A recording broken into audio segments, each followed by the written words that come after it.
Hello everybody, అందరికీ నమస్కారం. Welcome to this special podcast. ఈరోజు నేను ఇంటర్వ్యూ చేయబోతున్న గెస్ట్ ఒక సామాన్యమైన బ్యాక్డ్రాప్ నుంచి అసాధారణమైన సామాన్యానికి చాలా దూరంగా అతీతంగా ఉండేటువంటి ఒక మెగా సామ్రాజ్యాన్ని నిర్మించుకున్నారు. Not with a silver spoon, not with a golden spoon. కేవలం 500 రూపాయల క్యాష్ జోబులో అన్షేకబుల్ గట్స్, అన్బీటబుల్ డ్రీమ్స్ ఇవే ఉన్నాయి ఆయన దగ్గర. అక్కడి నుంచి స్టార్ట్ అయిన ఆయన ప్రస్థానం ఈరోజు భారతదేశంలో ఉన్న ఎన్నో కార్పొరేట్ కంపెనీ వాల్స్ మీద ఆయన పెయింట్స్ ముద్రలుగా ఉంటాయి. ఆయన సక్సెస్ స్టోరీని వింటూ మనందరం చాలా ఇన్స్పైర్ అవ్వాల్సిన టైం వచ్చేసింది. Is what I personally feel. To take it forward, meet the man whose every drop of sweat has turned out to be a crores valued worth of empire. ఆయన ఇంకెవరో కాదు, techno paints managing director and the founder person Akuri Srinivas Reddy గారు నాతో ఉన్నారు. Let me take forward. Sir నమస్తే, ఎలా ఉన్నారు sir? బాగున్నాం, చాలా బాగున్నాం. సార్ చాలా గర్వంగా ఉంది నాకు కూడా మిమ్మల్ని ఇంటర్వ్యూ చేయడం. All good sir? గుడ్ అండి అంతా. అసలు మీతో మాట్లాడేటప్పుడు నా ఫస్ట్ క్వశ్చన్ సార్, ఒక విలేజ్ బ్యాక్డ్రాప్ నుంచి దాచేపల్లి మండలంలో ఇక్కడ దగ్గరలో ఉన్న ఒక చిన్న పల్లెటూరు నుంచి హైదరాబాద్కి మీరు ఒక ఆంటర్ప్రూనర్గా స్టార్ట్ అయినప్పుడు మీ జర్నీ, అప్పుడు మీ మైండ్ సెట్ ఏంటి సార్? ఏం చెయ్యాలి అని అనుకోని అసలు వచ్చారు సార్? ఏం నడిచింది మీ బ్రెయిన్లో అప్పుడు? మీ మొత్తం ఫ్లాష్ బ్యాక్ని ఒక 30 seconds జస్ట్ మమ్మల్ని అక్కడికి తీసుకెళ్ళండి సార్. ఓకే, అది ఒక చిన్న విలేజ్.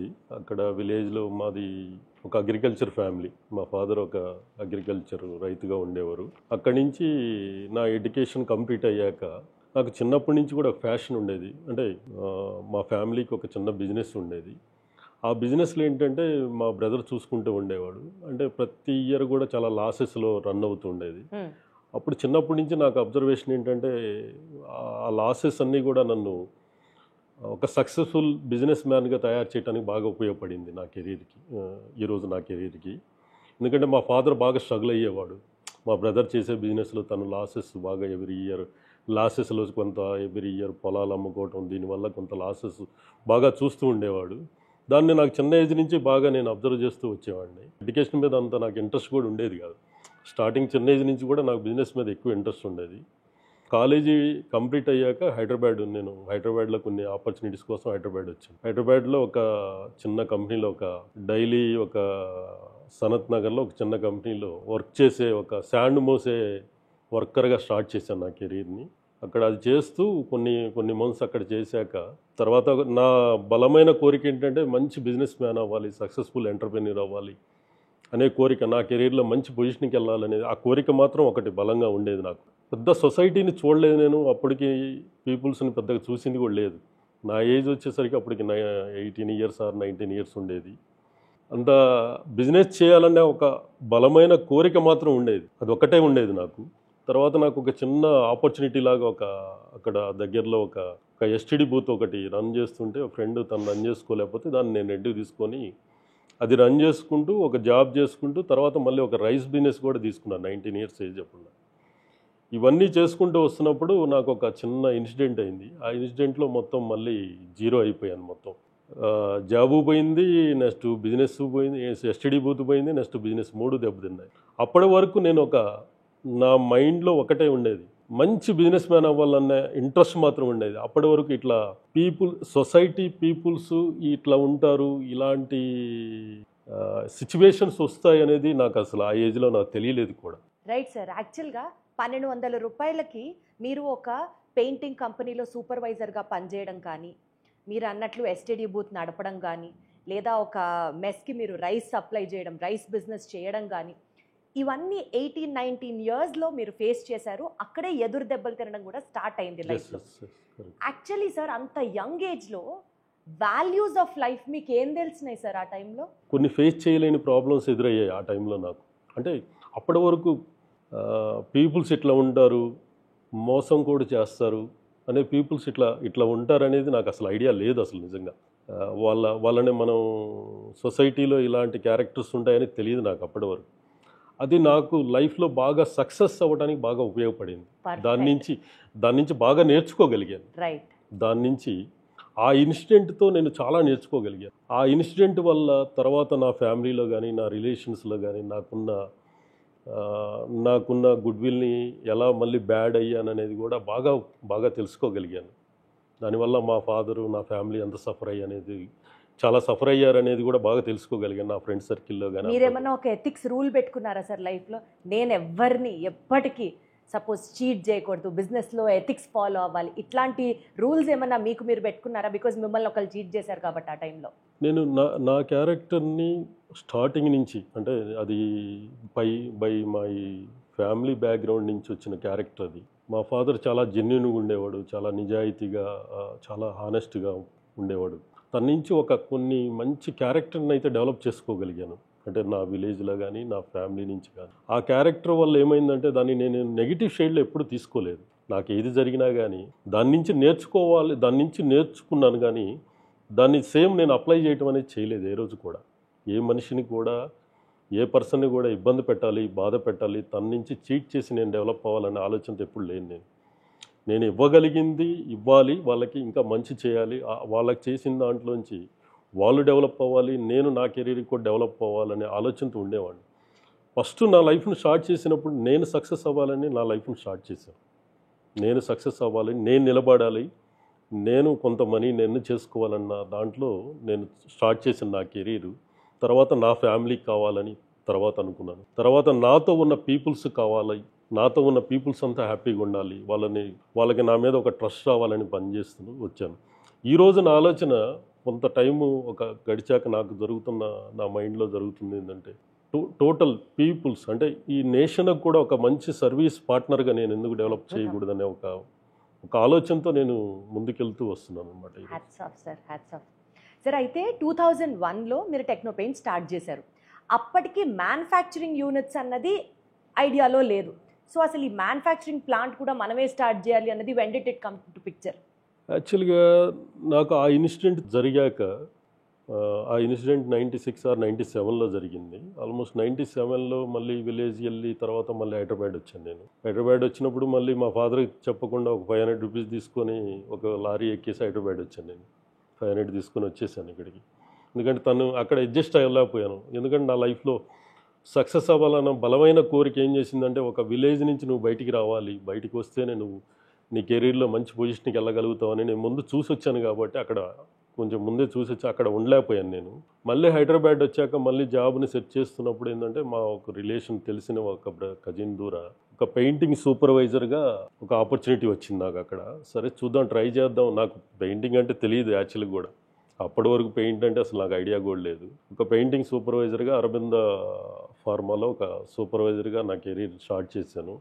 ఆల్మోస్ట్ నేను చింతల్లో ఉండేవాడిని. నేను ఆ యూనిట్ వచ్చేసరికి యూనిట్ 6 వచ్చేసరికి ఇస్నాపూర్ పాస్మైలారంలో ఉండేది, ఇస్నాపూర్లో ఉండేది. అది ఆల్మోస్ట్ ఒక 3 బస్సెస్ మారి రోజు ట్రావెల్ చేయాల్సి ఉంటుంది.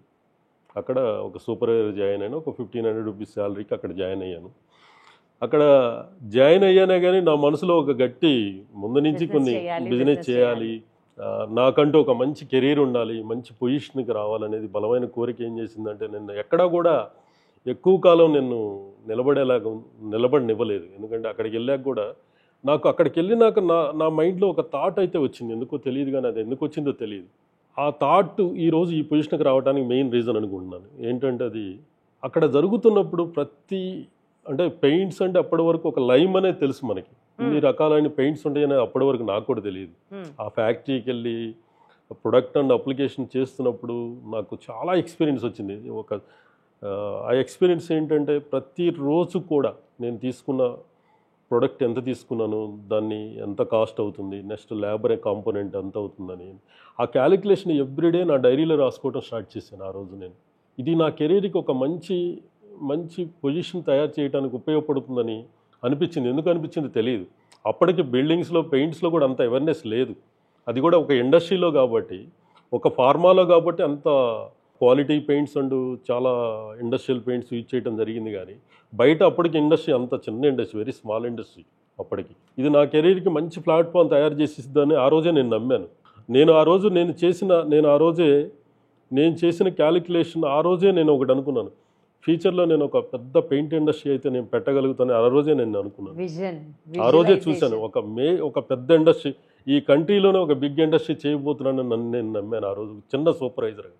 నా కెరీర్లో. Super sir. అది ఆ రోజు నుంచి నాకు ఎన్ని ఆపర్చునిటీస్ వచ్చినా కానీ, వేరే బిజినెస్ ఆపర్చునిటీస్ వచ్చినా కానీ నేను ఎక్కడా కూడా దీనికంటే అవ్వలేదు, నేను ఉండలేకపోయాను. ఎందుకంటే దట్ ఈస్ మై ఫ్యాషన్. నేను చిన్న ఏజ్లోనే నా ఫ్యాషన్కి ఆ ఫ్యాషన్ బలంగా ఉండబట్టేమో మనీ ఎర్నింగ్ కంటే కూడా ఫ్యాషన్ మీద ఎక్కువ ఫోకస్ చేసేవాడిని. అంటే బిజినెస్ మ్యాన్ కంటే కూడా businessman money earning that is different. ఎంటర్ప్రెన్యూర్గా నేను సక్సెస్ అవ్వాలి, చాలామందికి ఎంప్లాయ్మెంట్ ఇవ్వాలి, నాతో పాటు చాలామంది ఎంటర్ప్రెన్యూర్స్ డెవలప్ చేయాలనే ఆలోచన నాకు ఎక్కువగా ఉండేది ఎప్పుడు కూడా. అలా ఒక మ్యానుఫ్యాక్చరింగ్ ప్లాంట్ స్టార్ట్ చేశారు. దాని తర్వాత ఒక 8 months అక్కడ జాబ్ చేశాను నేను. అంతకంటే ఎక్కువ చేయలేకపోయాను. బయటకు వచ్చేసి నేను మళ్ళీ పెయింటింగ్ కాంట్రాక్టర్గా స్టార్ట్ చేశాను. నా దగ్గర ఇన్వెస్ట్మెంట్ జీరో ఇన్వెస్ట్మెంట్, నా దగ్గర ఏం లేదు. నా ఫ్రెండ్స్ ఒక 2 సపోర్ట్తో ఒక చిన్న ఒక 2-3 ఆర్డర్స్ తీసుకున్నాము.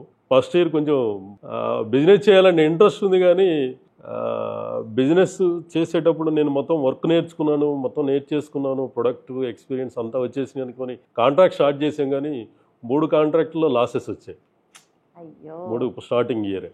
తర్వాత నా ఫ్రెండ్స్ కూడా పాపం ఇన్వెస్ట్ చేసి వాళ్ళు సఫర్ అయ్యారు. తర్వాత వాళ్ళు కూడా లేదు శ్రీను నువ్వు చేసుకో, మేము బయటికి వెళ్ళిపోతాం అని చెప్పి అంటే, తర్వాత మళ్ళీ స్టార్టింగ్ వేరే ఫ్రెండ్ దగ్గర ఒక 50,000 రూపీస్ మనీ తీసుకొని, ఫస్ట్ బిజినెస్ చేయాలంటే ట్రాన్స్పోర్ట్ కావాలి, అంటే మనం ట్రావెల్ చేయాలంటే ట్రాన్స్పోర్ట్ కావాలి. ఒక బైక్ ఒకటి సెకండ్ హ్యాండ్ బైక్ తీసుకొని కొంత మనీని పెట్టి, తర్వాత నేను సిటీ అంతా కూడా అప్పుడే హైదరాబాద్ చాలా ఫాస్ట్గా గ్రో అవుతున్న టైం అది. చాలా ప్రాజెక్టులు వచ్చాయి అప్పుడు. అంటే రియల్ ఎస్టేట్ అప్పటికి చాలా తక్కువ, చాలా లిమిటెడ్ రియల్ ఎస్టేట్ మార్కెట్ ఉండేది. ఏషియన్ గేమ్స్, ఈ ఐటీ పార్క్స్, ఏషియన్ గేమ్స్కి ఇండోర్ స్టేడియమ్స్, ఇవన్నీ చాలా ప్రాజెక్టులు వచ్చాయి. అది నా లైఫ్ని, నా కెరీర్ని మార్చేసిన టైం అదే. నా కెరీర్ని మొత్తం మార్చేసింది అదే టైం అనమాట. ఎందుకంటే అప్పటికి ఇండస్ట్రీలో చాలామంది కాంట్రాక్టర్స్ ఉన్నా కానీ నేను ప్రతిసాట నాకు ఏ ప్రాజెక్ట్ ఇచ్చినా టైమ్లీ డెలివరీ చేయటం, కాస్ట్లో చేయటం. ఆల్మోస్ట్ ఇప్పుడు మీరు చూస్తున్న ఈ ప్రాజెక్టులు ఐమాక్స్ థియేటర్ నేను చేసింది, ISB Indian school of business, cyber gateway, almost stadiums అన్నీ కూడా, మోస్ట్లీ స్టేడియమ్స్ కూడా నేను చేసినాయి. ఆ ఏజ్ అప్పుడు నా ఏజ్ కూడా almost 19-20 years. Crores of orders అప్పుడే నేను చేయగలిగాను నా ఏజ్ 19-20 yearsలో. అంటే నాకు అంత సపోర్ట్ చేశారు. అంటే ఇతను చాలా బాగా కష్టపడతాడు, ఇచ్చిన ప్రతి పని కూడా డెడికేటెడ్గా టైమ్లీ హ్యాండ్ ఓవర్ చేస్తాడన్న నమ్మకాన్ని తయారు చేసుకోగలిగాను మార్కెట్లో. నేను చేసిన ప్రతి ప్రాజెక్ట్లో నాకు వచ్చే ప్రాఫిట్ చెక్ చేసుకోలేదు ఏ రోజు కూడా. నేను చెక్ చేసుకుంది ఒకటే, నేను ప్రతి ప్రాజెక్టు టైమ్లీ డెలివరీ చేయగలిగానా, క్వాలిటీ ఇవ్వగలిగానా, దీనివల్ల నేను చేసిన దానివల్ల నాకు ఇచ్చిన అవకాశం ఇచ్చిన ప్రతి ఒక్కరికి కూడా బెనిఫిట్ అయ్యిందా లేదనేది ఎక్కువ చూసుకునేవాడిని. నేను ఎర్నింగ్ మనీ ఏ రోజు చూసుకోలేదు. ఎర్నింగ్ మనీ అనేది నాకు అప్పటి నుంచి నాకు ఒక ఆలోచన ఉండేది, నేను ఎక్కువ వాల్యూమ్ చేసుకోగలిగితే మనీ ఆటోమేటిక్గా వస్తుంది మనకి. అందుకని ప్రతి ప్రాజెక్ట్ని ఒక క్యాలిక్యులేషన్లోకి వెళ్ళి ప్రతిదాన్ని చూసుకోవటం అనేది నాకు చిన్న ఏజ్ నుంచి లేదు. అది సార్ ఒకసారి ఆ క్యాలిక్యులేటెడ్ అమౌంట్స్ గురించి మాట్లాడితే, సరే మీరు కంపెనీ స్టార్ట్ చేశారు, ఫస్ట్ ఇయర్ 10 lakhs దాకా టర్న్ ఓవర్ ప్రాఫిట్ చూశారు. సీన్ కట్ చేస్తే అసలు ఈ జర్నీలో మీరు స్టార్ట్ చేయడం, మీరు ఆర్డర్స్ తీసుకోవడం, మీరు దాన్ని ఎగ్జిక్యూట్ చేయడం, ఈ ప్రాసెస్లో ఎప్పుడన్నా అసలు ఈ కష్టం నేను పడలేకపోతున్నాను, అసలు I have to give it up, మంది కాదు ఇది, వేరే బిజినెస్ ట్రై చేద్దాం అని ఎప్పుడన్నా అనుకున్నారా? మీకు ఒక చిన్న ఎగ్జాంపుల్ చెప్తాను, మీరు అడిగారు కాబట్టి చెప్తాను.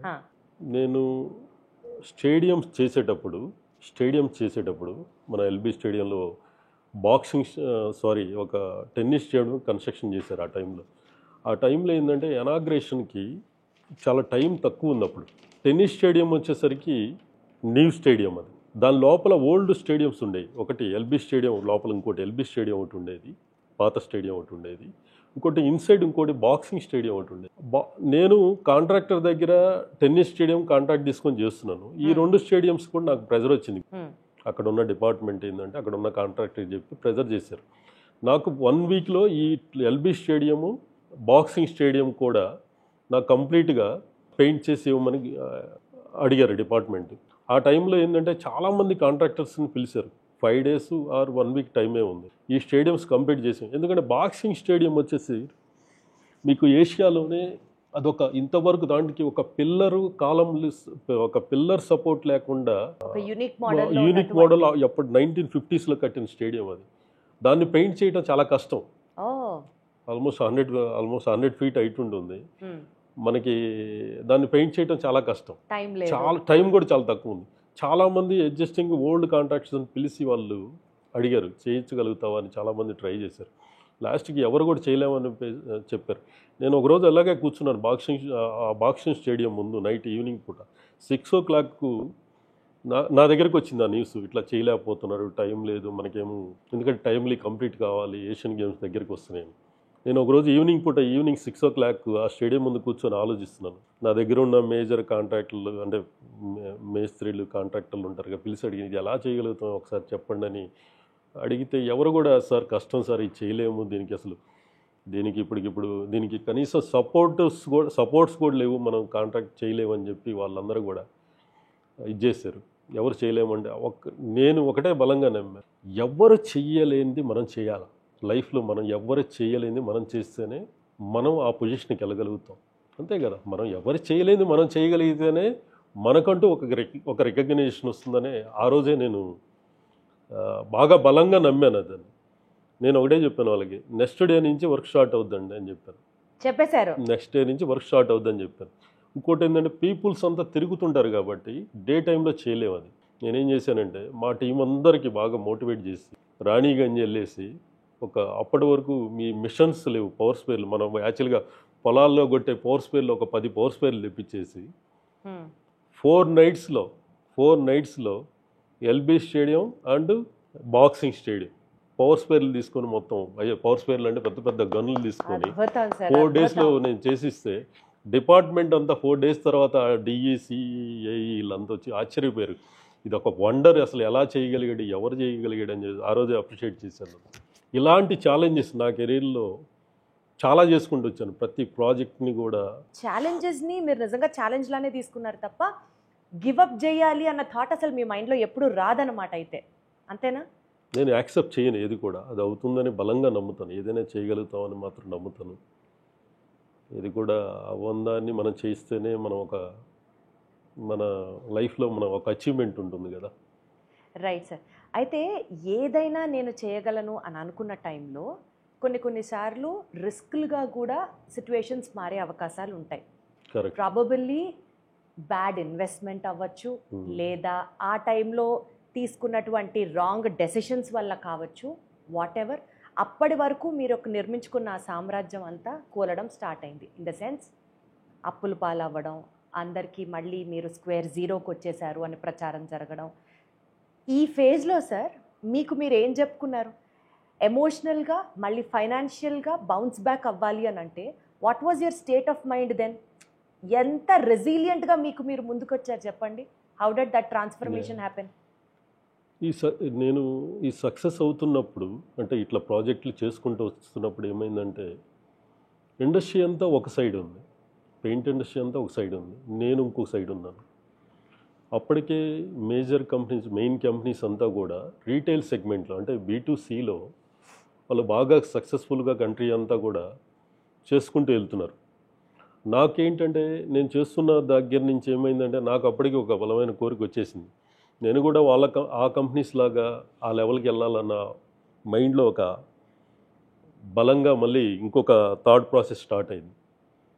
వాళ్ళలాగా నేను కూడా కంట్రీలో B2Cలో రీటైల్ నెట్వర్క్ని ఎస్టాబ్లిష్ చేయాలని చెప్పేసి మళ్ళీ 2004-05లో అప్పటి వరకు ప్రాజెక్ట్స్ చేసుకుంటూ వస్తున్నాను. నేను ప్రాజెక్ట్స్లో సక్సెస్ఫుల్ అయ్యి నాకంటూ కొంత ప్రాపర్టీసు అండ్ కొంత బ్యాంక్ బ్యాలెన్సెస్ అండ్ అన్నీ డెవలప్ చేసుకున్నాక 2004-05లో మళ్ళీ ఈ ప్రాసెస్ నా బ్రెయిన్లో ఈ ప్రాసెస్ స్టార్ట్ అయింది. ఈ కంపెనీస్ అన్నీ ఇలా సక్సెస్ అయినాయి కదా, ఇన్ని వేల కోట్లు చేస్తున్నాయి కదా, నేను కూడా అక్కడికి వెళ్ళాలి, నేను కూడా ఆ పొజిషన్కి వెళ్ళాలని మళ్ళీ అక్కడి నుంచి 4-5లో మళ్ళీ రీటైల్ నెట్వర్క్కి వెళ్ళాను. రీటైల్ నెట్వర్క్ అని దట్ ఈస్ డిఫరెంట్. మళ్ళీ అది ఏమైందంటే నేను అప్పటి వరకు చేయని వర్క్ అది. అక్కడ చెయ్యాలని ఒక బలమైన నమ్మకంతో మాత్రమే ముందుకెళ్ళగలిగాను. ఆ నమ్మకం నాకు ఎక్స్పీరియన్స్ లేదు, నాకున్న company position, brand position check చేసుకోలేదు, నాకు అంత ఎక్స్పీరియన్స్ లేదు ఆ టైంలో. అగ్రెసివ్గా టీముని తీసేసుకొని మ్యానుఫ్యాక్చరింగ్ యూనిట్స్ ఇంకొక యూనిట్ కూడా స్టార్ట్ చేసి సౌత్ ఇండియా అంతా కూడా టీమ్ని డిపోస్ని డెవలప్ చేసేసాను 2004-05లో. అది చేసుకొని వస్తూ ఒక 2000 మంది పైగా డీలర్స్ని అపాయింట్ చేసాం. మొత్తం టీంని అపాయింట్ చేసి 2000 మంది పైగా డీలర్స్ని అపాయింట్ చేసాం. అప్పటి వరకు ప్రాజెక్ట్ చేస్తున్న నేను కంప్లీట్గా ప్రాజెక్ట్ స్టాప్ చేసి దీనికి డైవర్ట్ అయిపోయాను. ఇది మేజర్ ఇండస్ట్రీ, 90% ఇండస్ట్రీ ఇక్కడ ఉంది కదా అని చెప్పేసి అక్కడ డైవర్ట్ అయిపోయాను. చేయాలనే ఇంట్రెస్ట్ మాత్రమే ఉంది నాకు.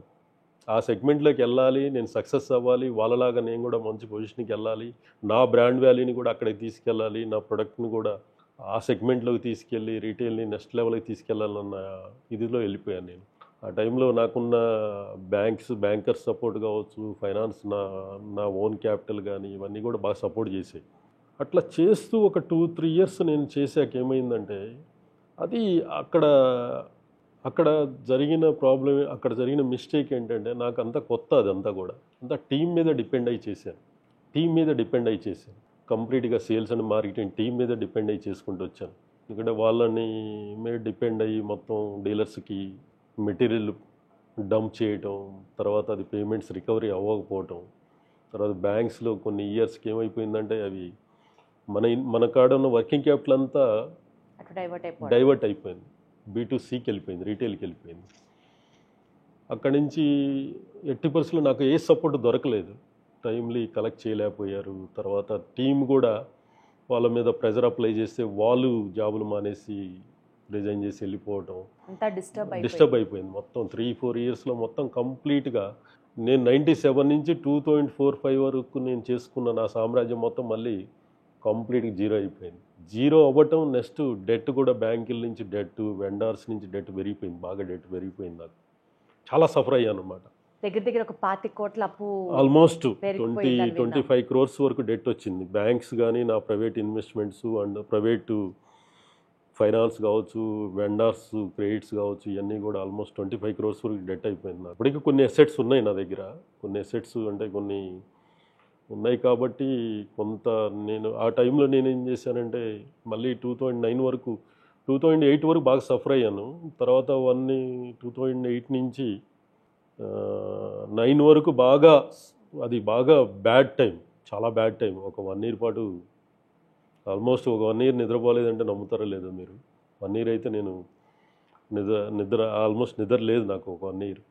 నన్ను బాగా సఫర్ చేసేసి, అంటే కెరీర్లో అప్పటి వరకు నేను మంచి ప్లాట్ఫామ్. ఎందుకంటే 2001-02కి నా దగ్గర ఒక 3 కార్లు మెయింటైన్ చేసి ఓన్ ప్రాపర్టీస్ మెయింటైన్ చేసుకున్నాను నేను.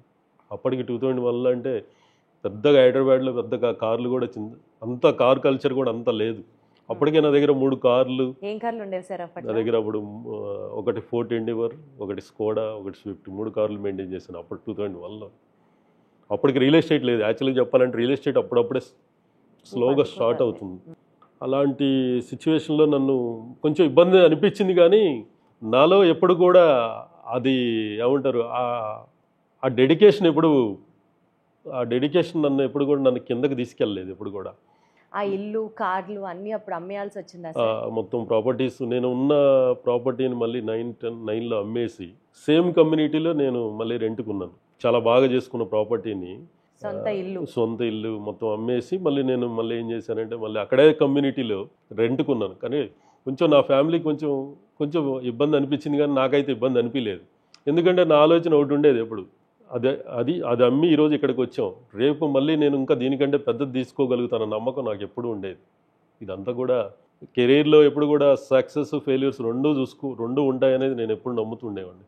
ఎందుకంటే ఎక్స్పీరియన్స్లో మనం మనకి ఎక్స్పీరియన్స్ అవుతున్నప్పుడు 100% ఎక్కడో చోట మిస్టేక్ అయితే జరగకుండా ఉండదు, మిస్టేక్ జరుగుతుంది. ఆ మిస్టేక్ నుంచే మనం అన్నీ నేర్చుకోగలుగుతామని బాగా నమ్ముతాను నేను.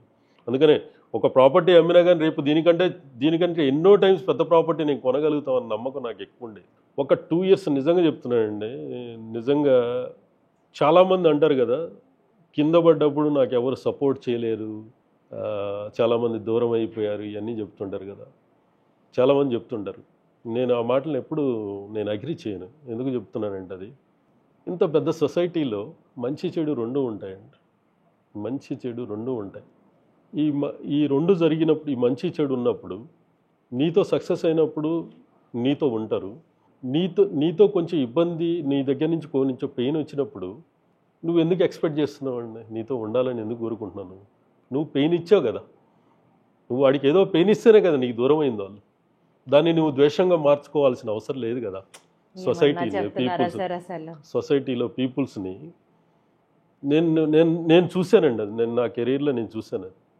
నేను అంత జీరోకి వెళ్ళినా కానీ నా దగ్గర ఉన్న కొంతమంది ఎంప్లాయీస్ 2 years నేను శాలరీస్ ఇవ్వకపోయినా, నాకు ఎంతో ఫైనాన్షియల్గా ప్రెజర్ వచ్చినా కానీ, ఎన్నో ఇష్యూస్ వచ్చినా కానీ వాళ్ళు నిలబడ్డారు నాతో. నా ఎంప్లాయీస్ నిలబడ్డారు, నా ఫ్యామిలీ నిలబడ్డారు. అండ్ నేను చేసిన నా క్లయింట్స్, నాకు శ్రీనివాసరెడ్డి మళ్ళీ ఫెయిల్ అయ్యి మళ్ళీ మా దగ్గరకు వచ్చాడు, తనకి సపోర్ట్ చేయాలి. నేను చాలామంది లిటరల్లీ అడిగానండి, నేను మళ్ళీ ఫెయిల్ అయ్యానండి, నాకు కొంచెం సపోర్ట్ చేయండి, మళ్ళీ నా కెరీర్ స్టార్ట్ చేసుకుంటానని అడిగినప్పుడు చాలామంది సపోర్ట్ చేశారండి. గుడ్ పీపుల్ ఉన్నారు సొసైటీలో. గుడ్ పీపుల్ ఉండబట్టే సొసైటీ నడుస్తుంది కూడా. సరే, అప్పుడు 50,000 మీరు సెకండ్ టైం ఫెయిల్ అయినప్పుడు 50,000 అప్పు అడగడం దగ్గర నుంచి మళ్ళీ ఇప్పుడు అందరి దగ్గరికి వెళ్ళి నన్ను సపోర్ట్ చేయండి అని అడగడం వరకు పదే పదే ఫెయిల్ అవుతున్నప్పుడు మీకేమీ మొహమాటంగా కానీ ఇబ్బందిగా కానీ అనిపించలేదా సార్? అయ్యో, ఇలా స్టార్ట్ చేస్తున్నాం ఫెయిల్ అవుతున్నాం, స్టార్ట్ చేస్తున్నాం ఫెయిల్ అవుతున్నాం, ఎవరన్నా ఏమన్నా అనుకుంటారేమో అన్న భయం లేదా సార్? నాకు అసలు అది లేదు. ఎందుకంటే నేను నాకు ఎక్స్పీరియన్స్ లేని ఫీల్డ్లోకి వెళ్ళాను. నేను అక్కడ ఫెయిల్ అయ్యాను. నాకు ఎక్స్పీరియన్స్ ఇక్కడ ఉంది కాబట్టి, మీరు ఆల్రెడీ నా ఎక్స్పీరియన్స్ చూశారు కాబట్టి నాకు ఇంకొక ఆపర్చునిటీ ఇవ్వమని అడిగాను. దాంట్లో తప్పేం లేదు కదా. నేను ఈరోజు కూడా చాలా గట్స్ ఉండాలి సార్ అలా అడగాలంటే. నేను వాళ్ళని అడిగినప్పుడు కంపల్సరీ నాకు ఆ సపోర్ట్ ఇచ్చారు. వాళ్ళ బ్లెస్సింగ్స్, వాళ్ళ సపోర్ట్ ఇచ్చారు నాకు. ఆ సపోర్ట్తో అసలు మా కాస్టింగ్ చెప్తే మీకు చాలా ఆశ్చర్యంగా ఉంటుందండి. మా కాస్టింగ్ 3 ప్లాంట్లని మొత్తం ఖాళీ చేసి ఒక చిన్న ప్లాంట్ మళ్ళీ 2010లో స్టార్ట్ చేశాం. చిన్న ప్లాంట్కి స్టార్ట్ చేసాం. మా ఆపరేషనల్ ఎక్స్పెండిచర్ అంతా కూడా ఆ టైంలో 9-10లో 25 లక్షలు ఉన్న ఆపరేషనల్ ఎక్స్పెండిచర్ని 2 lakhsకి తీసుకొచ్చుకున్నాను. ఆపరేషనల్ ఎక్స్పెండిచర్ని మొత్తం ఖాళీ చేసేసి 2 lakhs ఆపరేషనల్ ఎక్స్పెండిచర్ తీసుకొని స్క్రాప్ అమ్మి రెంట్లు కట్టేవాళ్ళం. మేము మా దగ్గర ఉన్న స్క్రాప్తో రెంట్లు కట్టడం స్టార్ట్ చేసాం. అలాగే మా కాడున్న డెట్ని క్లియర్ చేయడానికి చాలామంది, నేను అదే చెప్తున్నాను కదా, మాకు చాలామంది సపోర్ట్ చేశారు. కొంతమంది మా క్లయింట్స్, నేను ఒకటే చెప్పాను, సార్ నాకు కొంచెం ఈ టైంలో నాకు ఫైనాన్షియల్ కొంచెం డెట్ ఉంది, నాకు కొంచెం మీరు ఈ టైంలో మీ దగ్గర ఉన్న కొంచెం ప్రాపర్టీస్ నాకు ముందు రిజిస్ట్రేషన్ చేయగలిగితే, నన్ను నమ్మి రిజిస్ట్రేషన్ చేయగలిగితే నేను మీ ప్రాజెక్ట్ని మీరు బాటర్ డీల్లో నేను చేసి ఇవ్వగలుగుతానన్నప్పుడు, అదే చెప్తున్నా, సొసైటీలో మంచి పీపుల్ ఉంటారన్న దానికి ఇదే నిదర్శనం. మనం 5 crores 10 crores వర్త్ వాల్యూ ఉన్న ప్రాపర్టీస్ ముందు రిజిస్ట్రేషన్ చేశారు. నమ్ముతారా మీరు? అంటే ఒక మనిషికి అంత ట్రస్ట్ ఉంటుంది, సొసైటీలో కూడా అలాంటి పీపుల్స్ ఉన్నారు. మనం ఎవరి మీదో కోపం లేకుండా పనిచేయగలిగితే, ఒక మంచి రిలేషన్స్, ఒక మంచి కమ్యూనికేషను, ఒక ట్రస్ట్ మనం డెవలప్ చేసుకోగలిగితే, మన పొజిషన్కి అల్టిమేట్ మనం ఎక్కడికి వెళ్ళాలనుకుంటే అక్కడికి వాళ్ళే పంపిస్తారు. ఇది కదా పాజిటివ్. మనం ఎక్కడికి వెళ్ళాలంటే మనల్ని వాళ్ళే పంపిస్తారు. Super sir.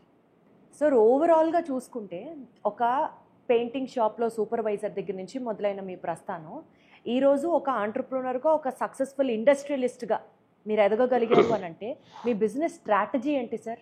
ఒకటి, 9-10లో నేను రివర్స్ బ్యాక్ అయినప్పుడు, అంటే చాలా డెట్ ఉండి ఆ టైంలో మళ్ళీ రీస్టార్ట్ చేశాను. అంటే నాకు ఎక్కడైతే నా మేజర్ స్ట్రెంత్ ఏంటని నేను ఐడెంటిఫై చేసుకోగలిగాను. నా స్ట్రెంత్ వచ్చేసరికి మ్యానుఫ్యాక్చరింగ్ అండ్ అప్లికేషన్లో నేను ఎక్స్పర్ట్. దీంట్లో నేను ఆల్రెడీ ప్రూవెన్ రికార్డు ఉంది. నాకు చాలా మంచి రికార్డు ఉంది. 97 నుంచి 2005 వరకు నాకు చాలా మంచి రికార్డు ఉంది. తర్వాత 2005 నుంచి దాన్ని బ్రేక్ చేసి నేను రీటైల్కి వెళ్ళినప్పుడు నా సైకిల్ మొత్తం మళ్ళీ కిందకు వచ్చాను. మళ్ళీ 2010లో నేను మళ్ళీ నన్ను నేను చేసుకుంది ఏంటంటే, ఓకే, నా స్ట్రెంత్ ఇది అనేది నేను స్టడీ చేసుకున్నాను. మళ్ళీ అక్కడి నుంచి నేను రీస్టార్ట్ చేసినప్పుడు నేను ఒకటి డిసైడ్ అయ్యాను. నాకు బలంగా నేను నమ్ముకుంది ఒకటే, నేను చేయగలిగితే అప్పటికి మార్కెట్ చాలా ఎక్స్పాండ్ అవుతుంది. అంటే రియల్ ఎస్టేట్ బూమింగ్, విపరీతమైన కన్స్ట్రక్షన్స్ వచ్చేసాయి. బిఫోర్ హైదరాబాద్ వేరు, తర్వాత హైదరాబాద్ వేరు, తర్వాత చాలా మార్పులు జరిగాయి. ఈ ఐటీ కంపెనీస్ చుట్టూ చాలా గ్రోత్ వచ్చేసింది. దాని చుట్టూ రియల్ ఎస్టేట్ బాగా డెవలప్ అయిపోయింది. చాలామంది డెవలపర్స్, చాలా ప్రాజెక్టులు వచ్చాయి. కానీ నాకు చూసింది ఏంటంటే ఇన్ని ప్రాజెక్టులు వస్తున్నాయి, ఈ ఇన్ని ప్రాజెక్టులు నేను ఎలా పెయింట్స్ అప్లై చేయగలుగుతాను, నేను ఒక్కడిని ఆలోచించాను. నేను ఆలోచించినప్పుడు ఒక థాట్ వచ్చింది నాకు, ఇప్పుడు చేస్తుంది కరెక్ట్ కాదు, నేను అప్పుడు చేసింది దట్ ఈజ్ రైట్, నేను ఇప్పుడు చేయాల్సింది ఏంటనేది మళ్ళీ థింక్ చేయడం స్టార్ట్ చేశాను. అక్కడి నుంచి మళ్ళీ థింక్ చేశాను. నేను చేస్తే 4 ప్రాజెక్టులు అకౌంటబిలిటీ తీసుకొని ఓనర్షిప్ చేయగలుగుతాను. నేను ఒక 4 ప్రాజెక్ట్స్ చేయగలుగుతా, టైమ్లీ చేయగలుగుతాను. 10 ప్రాజెక్ట్స్ తీసుకుంటే నేను ఫెయిల్ అవుతా. నేను మళ్ళీ 10 ప్రాజెక్టులు ఎగ్జిక్యూట్ చేయగలిగితే నేను ఫెయిల్ అవుతా. కానీ నా అంబిషన్ ఇది మొత్తం నాకు కావాలనే అంబిషన్ నాకు ఎక్కువ ఉంటుంది. మార్కెట్లో ఉన్న 100 ప్రాజెక్టులు ఉంటే 100 నాకు కావాలి, 100 ప్రాజెక్ట్స్ నాకు కావాలి, నేను చేయాలి. ఈ అంబిషన్ నాకు ఎప్పుడు పోలేదు. ఎప్పుడు కూడా నేనున్న దగ్గర కాంపిటేటర్ ఉండకుండా చేయాలనేది నా ఆలోచన ఎక్కువ ఉంటుంది. నేను ఎప్పుడు కూడా అంటే నేను ఎప్పుడు కూడా కాంపిటేటర్ని నేను తొక్కాలని చూడను. నేను బెస్ట్ ఏమి ఇవ్వగలుగుతాను నా క్లయింట్కి, నేను బెస్ట్ ఏమి ఇవ్వగలుగుతాను నేను జడ్జ్ చేసుకుంటుంటా. ఇప్పుడు దానికోసం ఒక మోడల్ని డెవలప్ చేశాను నేను. That is model. ఈరోజు ఆ మోడల్ వల్లే ఈ కంపెనీ, ఈ ఆర్గనైజేషను పాన్ ఇండియాలో ఇన్ని సిటీస్లో ఇన్ని ప్రాజెక్టులు ఎగ్జిక్యూట్ చేయగలుగుతున్నాం. That is model. ఆ మోడల్ ఏంటంటే నా దగ్గర చేసిన ప్రీవియస్ ఎంప్లాయీస్ కావచ్చు, కొంతమంది నా దగ్గర చేసిన మా రిలేషన్లో ఉన్న కొంతమంది పీపుల్స్ కావచ్చు, లేకపోతే రూరల్ కొన్ని విలేజ్ నుంచి మా చుట్టుపక్కల ఒక 10 విలేజ్ నుంచి మా చుట్టుపక్కల నుంచి పీపుల్స్ వచ్చారు నా దగ్గరికి ఈరోజు. వాళ్ళందరినీ కొంతమంది దగ్గర ఎంప్లాయీ స్కిల్ ఉంటే ఎంప్లాయీని చేశాను, ఎంటర్ప్రెన్యూర్ స్కిల్ ఉంటే ఎంటర్ప్రెన్యూర్ చేశాను, బిజినెస్ స్కిల్స్ ఉంటే బిజినెస్ మ్యాన్ చేశాను. ఈ 3 స్కిల్ని తీసుకొని ఈ మోడల్లోకి తీసుకొచ్చాను. వీళ్ళందరినీ కూడా, ఈ పీపుల్స్ అందరినీ ఈ మోడల్లోకి తీసుకొచ్చాను. ఎందుకంటే నా ముందు కనిపిస్తుంది 100 ప్రాజెక్టులు. ఈ 100 ప్రాజెక్టులు నేను చేయాలి, కానీ ఈ 100 ప్రాజెక్టులు నాకు కావాలి, ఈ కంపెనీకి కావాలి. దానికోసం అందరినీ ఈ మోడల్లోకి తీసుకొచ్చి ప్రతి ఒక ఓనర్షిప్ మోడల్ని తయారు చేసి, ప్రాఫిట్ షేరింగ్ ఒక మోడల్ తయారు చేసి, ప్రతి ప్రాజెక్ట్ని టైమ్లీ కంప్లీట్ చేయటం, క్వాలిటీ ఇవ్వటం, కస్టమర్స్ని సాటిస్ఫై చేయటం. ఈ మోడల్ని ఆల్మోస్ట్ 2010 నుంచి ఇప్పటి వరకు 2025 వరకు ఒక 12 నేషన్ అంటే ఒక 5 మెట్రోస్లో బిగ్ ప్రాజెక్ట్స్, స్మాల్ ప్రాజెక్ట్స్ కాదు ఇవన్నీ కూడా అబోవ్ 400-500 యూనిట్స్, అబోవ్ 100 విల్లాస్ ప్రాజెక్టులు, ఆల్మోస్ట్ ఒక 1250 ప్రాజెక్ట్స్ ఇప్పటి వరకు మేము కంప్లీట్ చేసి ఇవ్వగలిగాను.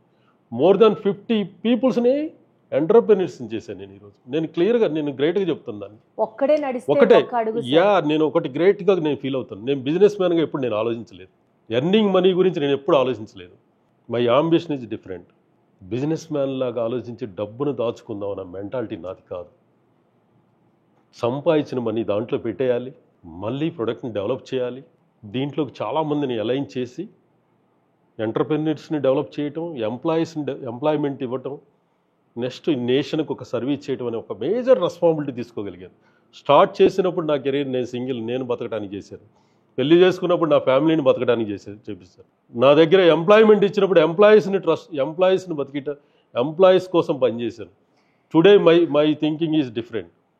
Today my thinking nation service.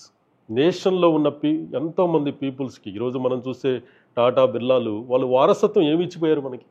వాళ్ళు వారసత్వం ఇచ్చింది, వాళ్ళు ఒక మేజర్ కొన్ని లక్షల మందికి ఎంప్లాయ్మెంట్ ఇచ్చే కొన్ని కంపెనీస్ని వాళ్ళ వారసత్వం ఇచ్చిపోతున్నారు. సరే, నేను చెప్తున్నానని కాదు, ఒక సోషల్ రెస్పాన్సిబిలిటీని సక్సెస్ స్ట్రాటజీగా మార్చుకున్నటువంటి ప్రాబబుల్లీ ఏకైక పర్సనాలిటీ నేను కలిసిన వాళ్ళలో మీరే కావచ్చు sir. I'm really proud of you.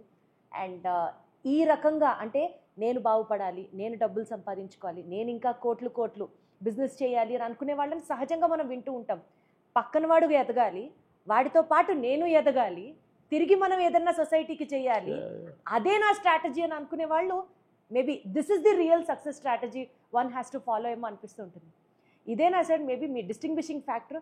1250 corporate ఆఫీసులు, దగ్గర 26,000 స్కూల్స్ మీరు కంప్లీట్ చేయగలిగారు అని అంటే, మార్కెట్లో ఇంత కాంపిటీషన్ ఉంచుకొని కూడా మీ ఓన్లీ యూనిక్ స్టాండ్అవుట్ పాయింట్ ఏంటి అని అంటే ఇదే చెప్తారా సార్?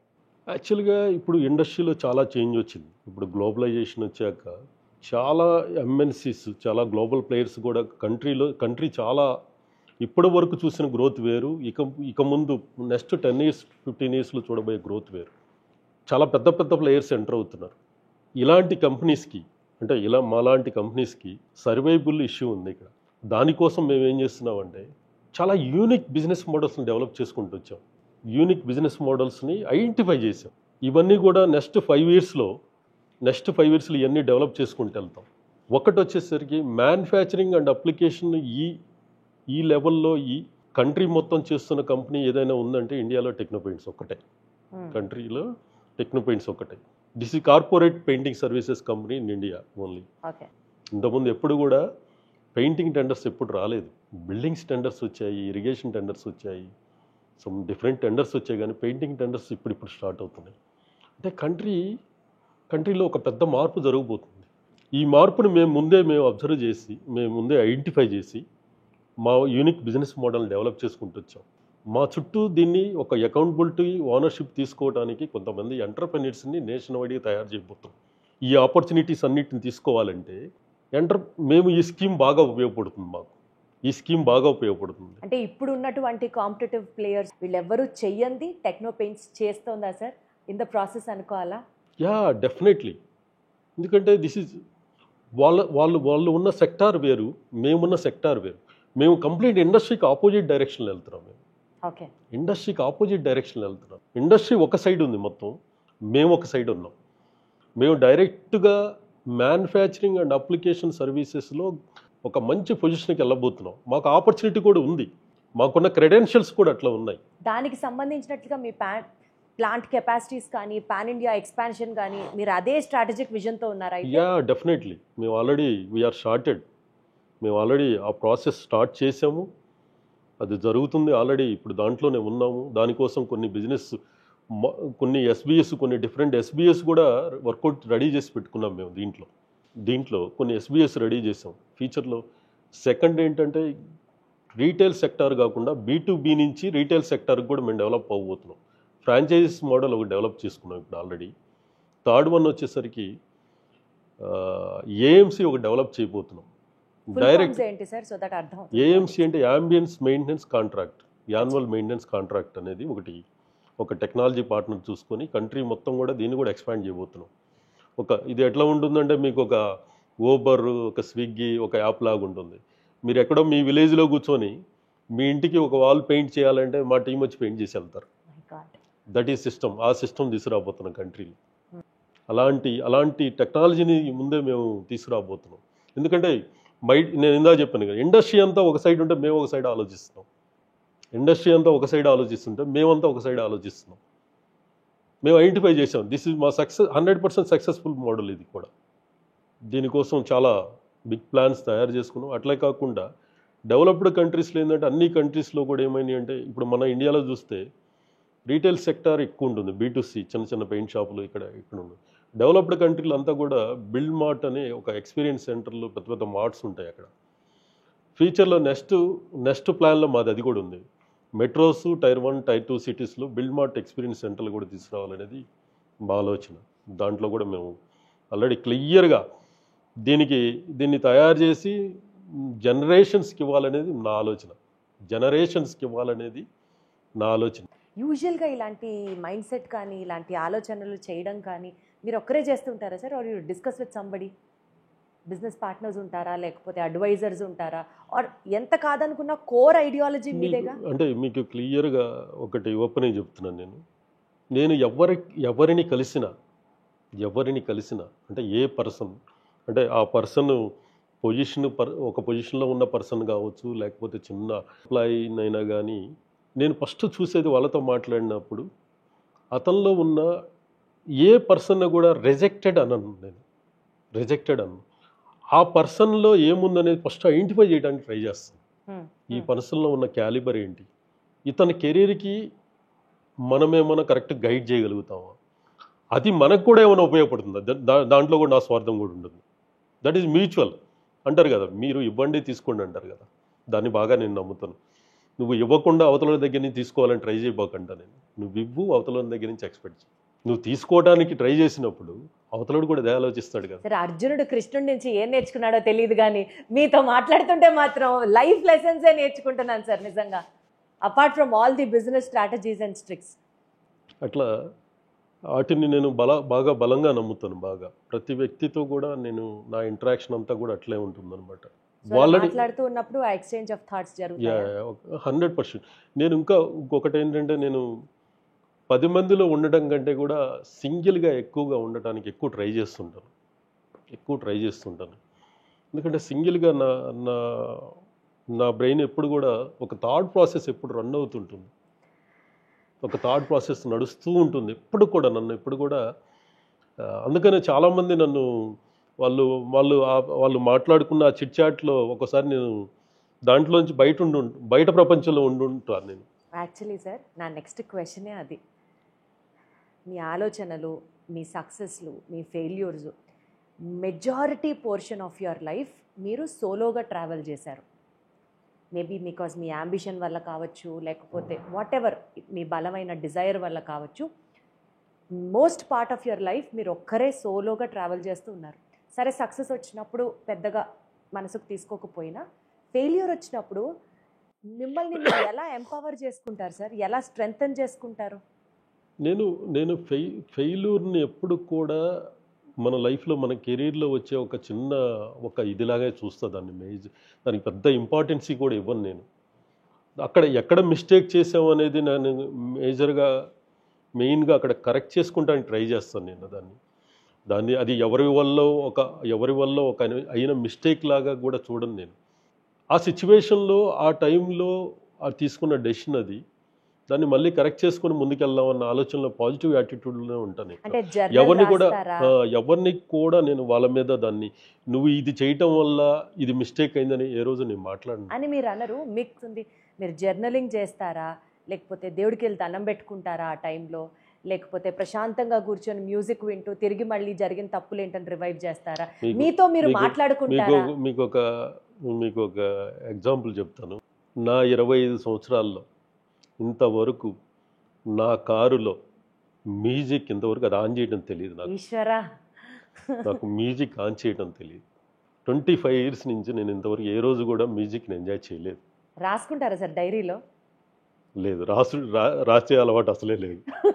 మీతో మీరు మాట్లాడుకుంటారా సార్? ఎందుకంటే మాట్లాడుకుంటారా సార్? 100%. నాతో నేను ఎక్కువ మాట్లాడుకునేది నాతో నేనే. అద్భుతం. నాతో నేనే ఎక్కువ మాట్లాడుకుంటాను.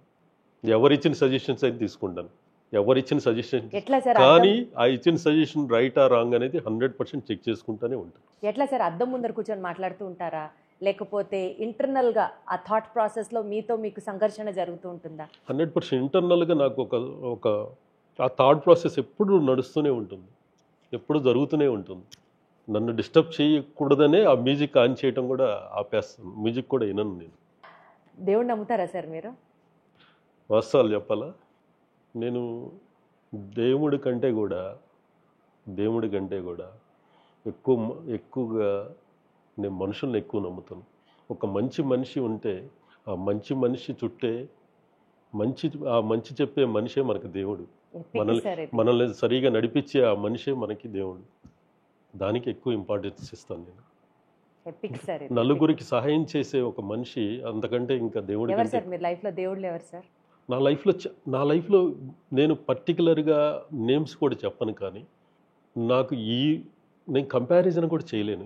వీళ్ళు నాకు కొంతమంది నాకు చాలా బాగా సపోర్ట్ చేసిన వాళ్ళు ఉన్నారు, అలాగే నన్ను కొంత ఇచ్చేద్దాం అనుకున్న వాళ్ళు కూడా. వాళ్ళని కూడా నేనేమి విమర్శించాలనుకోవట్లేదు, ఎందుకంటే వాళ్ళకి ఏదైనా నా నుంచి ఏదైనా నష్టం జరుగుండొచ్చు కదా. నేను కూడా నాకు నేను జడ్జ్ చేసుకోవటం కూడా ఇంపార్టెంట్. అవసరమైతే వాళ్ళ దగ్గర నుంచి నేను రెక్టిఫై చేసుకుంటానికి ట్రై చేస్తాను, కానీ వాళ్ళని ద్వేషించాలన్న ఒక ఆలోచనలో అయితే నేను ఉండను. వాళ్ళు నాకు కొంచెం నన్ను ఎవరైతే విమర్శిస్తారో వాళ్ళే నన్ను నెక్స్ట్ లెవెల్కి తీసుకెళ్తారు కదా. నేను ఎప్పుడు చెప్తాను, నా టీంకి ఒకటే చెప్తాను. నా టీం మీటింగ్లో కూర్చున్నప్పుడు ఒక 30-40 మెంబర్స్, సేల్స్ వాళ్ళు, మార్కెటింగ్ వాళ్ళు మీటింగ్లో ఉన్నప్పుడు, లేకపోతే ఒకటే గట్టిగా చెప్తా, గట్టిగా పిడికిలు బిగించి కొడితే గోడ పగిలిపోవాలి, అంత కాన్ఫిడెన్స్ ఉండాలి. గోడ పగులుతుందా లేదా పక్కన పెట్టి అంత కాన్ఫిడెన్స్తో మీరు ఉండాలి లైఫ్లో. That is success. డీవియేషన్స్ అనేది ప్రతి మనిషికి ఉంటాయి. డీవియేషన్స్ లేని మనిషి ఉంటాడు కదా, అందరికీ ఉంటాయి సమ్ డీవియేషన్. నాకు కూడా ఉంటుంది. హ్యూమన్స్ హార్మోన్స్ ఇవన్నీ కూడా రియాక్ట్ అవుతూనే ఉంటాయి. వాటిని కంట్రోల్ చేసుకోవటమే మన సక్సెస్. దానికి ఎంత టైం ఇవ్వాలో ఇవ్వండి, అంతేగాని కెరీర్కి నీ సక్సెస్కి టైం ఇవ్వకుండా జనరేషన్ పీపుల్కి చెప్తుంది నేను అదే. నీ కెరీరు నీ సక్సెస్కి టైం ఇవ్వకుండా డీవియేషన్స్ అంటే కొన్ని వాటికి ఎక్కువ ఇంపార్టెన్స్ ఇవ్వటం వల్ల నీ ఫ్యూచర్లో చాలా చాలా నష్టపోతావు. నీ చుట్టూ వాళ్ళంతా నిన్ను చూస్తూ ఉంటారు, నిన్ను ఎగతాళికి చేస్తూ ఉంటారు. నువ్వు ఆ ఛాన్స్ ఎందుకు ఇవ్వాలి? నువ్వు ప్రూవ్ చేసుకో, నీకు టైం వచ్చినప్పుడు ప్రూవ్ చేసుకో. ఇంకెప్పుడు చేసుకుంటావు? ఈరోజు నేను చెప్తున్నాను. ఈరోజు నేను ఏం చెప్తాను, ఈరోజు 15 years back 10 years back 10 floors బిల్డింగ్లు ఎక్కేవాళ్ళం. ఈరోజు ఫస్ట్ ఫ్లోర్ సెకండ్ ఫ్లోర్కి లిఫ్ట్ ఎక్కుతున్నాను నేను. నువ్వు 15 floors ఎక్కే స్ట్రెంత్ ఉన్న రోజు నువ్వు ఎందుకు ఎక్కట్లేదు? ఆ రోజు హార్డ్ వర్క్ చెయ్యి. నీకాడ ఉంది కదా, ఆ టైం ఇచ్చాడు కదా, ఆ టైం ఉంది కదా నీకాడ. ఆ టైం నువ్వు కరెక్ట్గా యూటిలైజ్ చేసుకోమని చెప్తాను. పీపుల్స్ ఇప్పుడు వచ్చే జనరేషన్ పీపుల్కి నేను అబ్జర్వ్ చేసింది, ఇమ్మీడియట్గా ఫాస్ట్గా సక్సెస్ కావాలి. నేను క్లియర్గా చెప్తాను. ఫస్ట్ ఆఫ్ ఆల్ పేషెన్సీ ఉండాలి.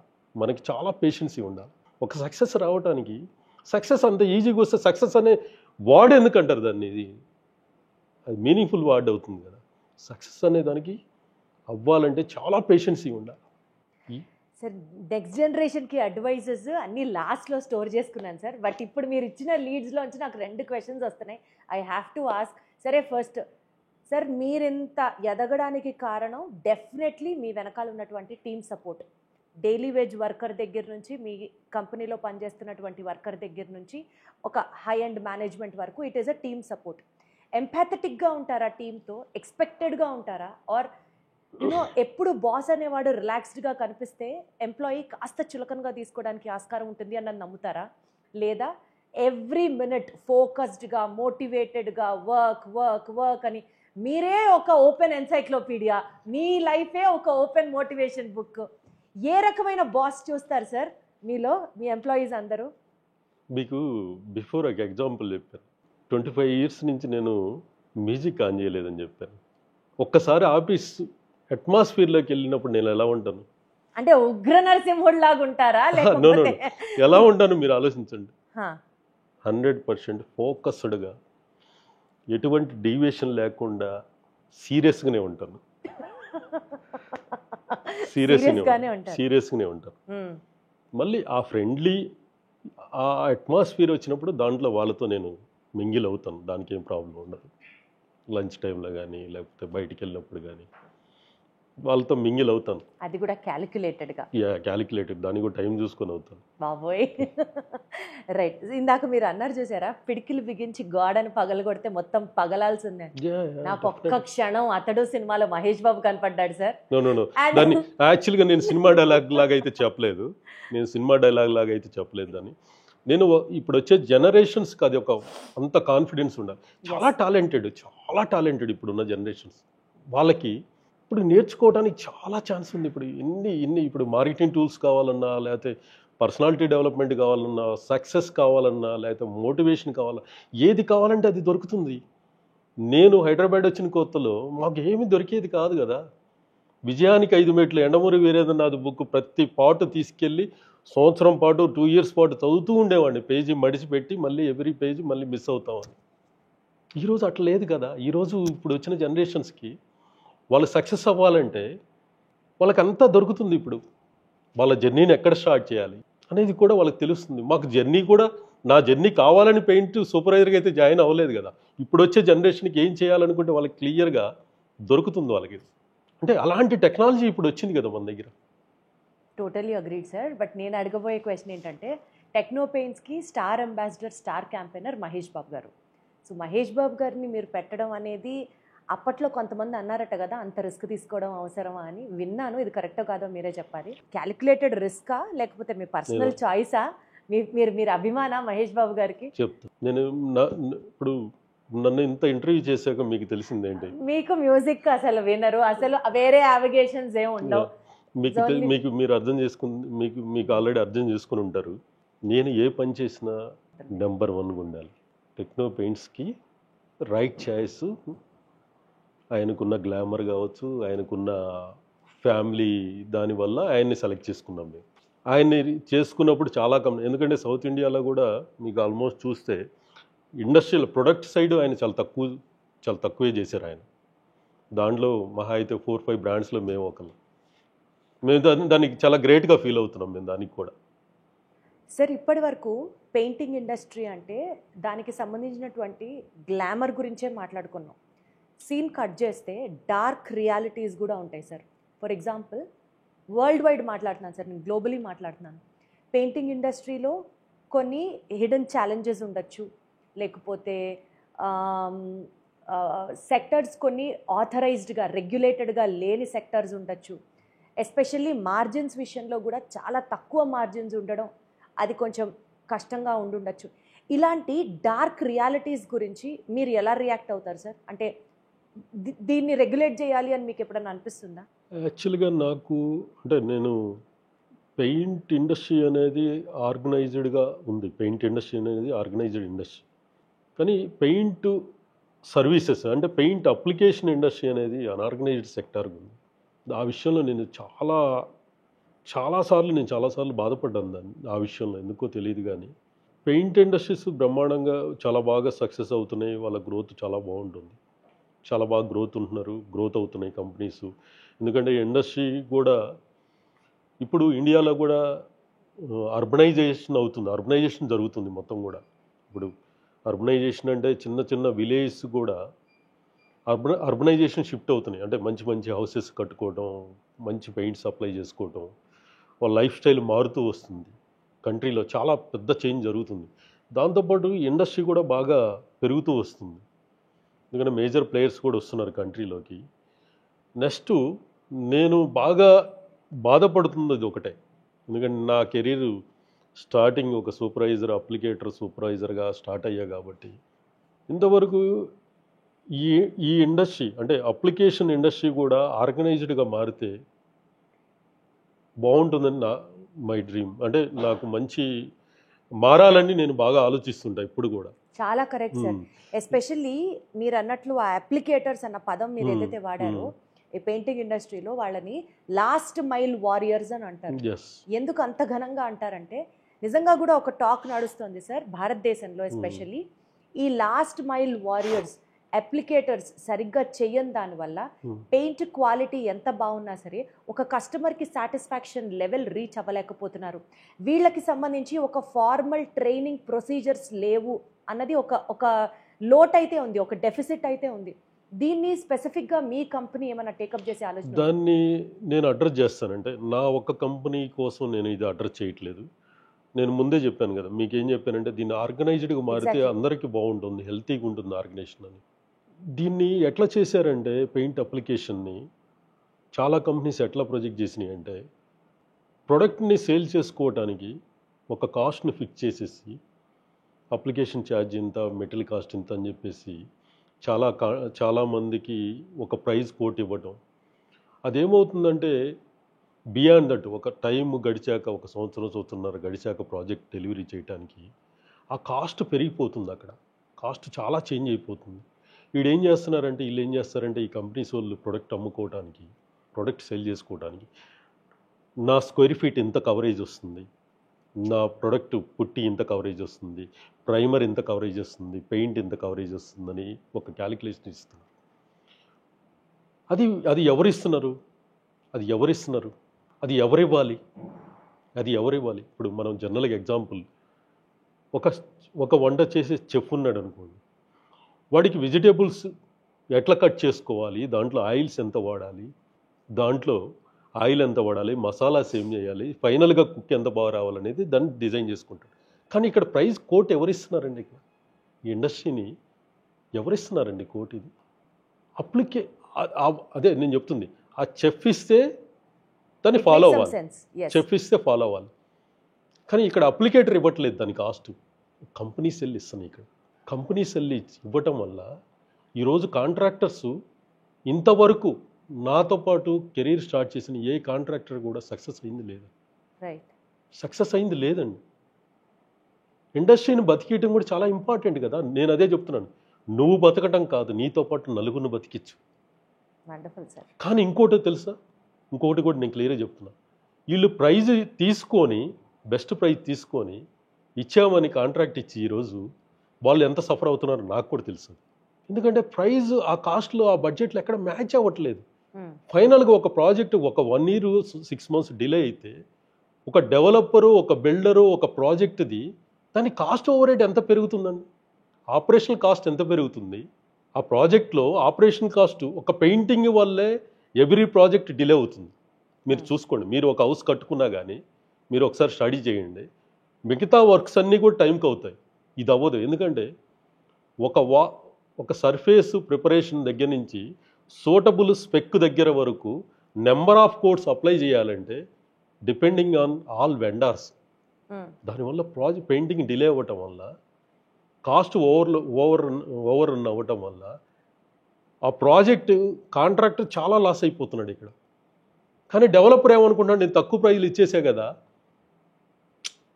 ఈ బిల్డర్స్ ఏమనుకుంటారంటే, నేను నా ప్రాజెక్ట్ని బ్రాండ్ చెప్పను, ఒక కంపెనీ వాడు మీకంటే చాలా తక్కువ ప్రైజ్ ఇచ్చేసాడు కదా, వాడికి ఇస్తున్నా నేను అంటారు. నేను అదే చెప్పాను, చిన్న ఎగ్జాంపుల్ ఏం చెప్పానంటే, ఒక చెఫ్ చేయాల్సిన పని, ఒక అప్లికేటర్ చేయాల్సిన పని ఒక కంపెనీ ఎట్లా చేస్తుందండి? అంటే మీరు అనవచ్చు, మీరు కూడా కంపెనీ కదా. నేను కంపెనీ అయినా నేను ప్రాజెక్ట్ని నేను అకౌంటబిలిటీ తీసుకుంటున్నాను, ఓనర్షిప్ తీసుకొని చేస్తున్నాను. కానీ వాళ్ళు అలా చేయట్లేదు కదా. ఎవరో థర్డ్ పార్టీ అప్లికేటర్ని తీసుకెళ్ళి అక్కడ పెట్టేసి, పాపం వాడికి వర్కౌట్ అవుతుందో లేదో కూడా వాడికి కూడా తెలియదు, వాడిని తీసుకెళ్ళి అక్కడ పెట్టేస్తున్నారు. వాడు ఏమవుతుంది, కొంత చేసేసరికి లాసుల్లోకి వెళ్ళిపోతున్నాడు, ప్రాజెక్ట్ లేట్ అయిపోతుంది. ఈ లేట్ అవ్వటం వల్ల, పెయింటింగ్ లేట్ అవ్వటం వల్ల ప్రాజెక్ట్ 6 నెలలు 6 months లేట్ అయితే ఒక డెవలపర్కి దాని ఓవర్ హెడ్స్ ఎంత పెరుగుతాయండి? నెక్స్ట్ కస్టమర్స్ దగ్గర నుంచి పెయింట్ అప్లై చేస్తేనే ఓసీ వస్తుంది. అక్కడ 20-30% వాళ్ళకి రావాల్సిన ఫండ్స్ ఫ్లో రాదు. ఈ ఫండ్స్ ఫ్లో రాకపోవడం వల్ల దాని మీద బ్యాంక్స్కి పే చేయాల్సిన, బ్యాంక్స్ ఫండింగ్ చేయాల్సిన దానికి రేట్ ఆఫ్ ఇంట్రెస్ట్ పే చేసుకోవాలి. యా మళ్ళీ ఈ మనీ ఇంకెక్కడన్నా పెట్టుకుంటే ఇంకో ప్రాజెక్ట్ రెవెన్యూ సైకిల్లోకి వస్తుంది. ఇది ఎవరు కూడా నేను చాలామందికి ఎక్స్ప్లెయిన్ చేసి ట్రై చేశాను. నేను వెళ్ళిన ప్రతిసారి కన్విన్స్ చేశాను, చాలామందిని చేంజ్ చేయగలిగాను, వాళ్ళకు కూడా పాపం అర్థం చేసుకోగలిగారు.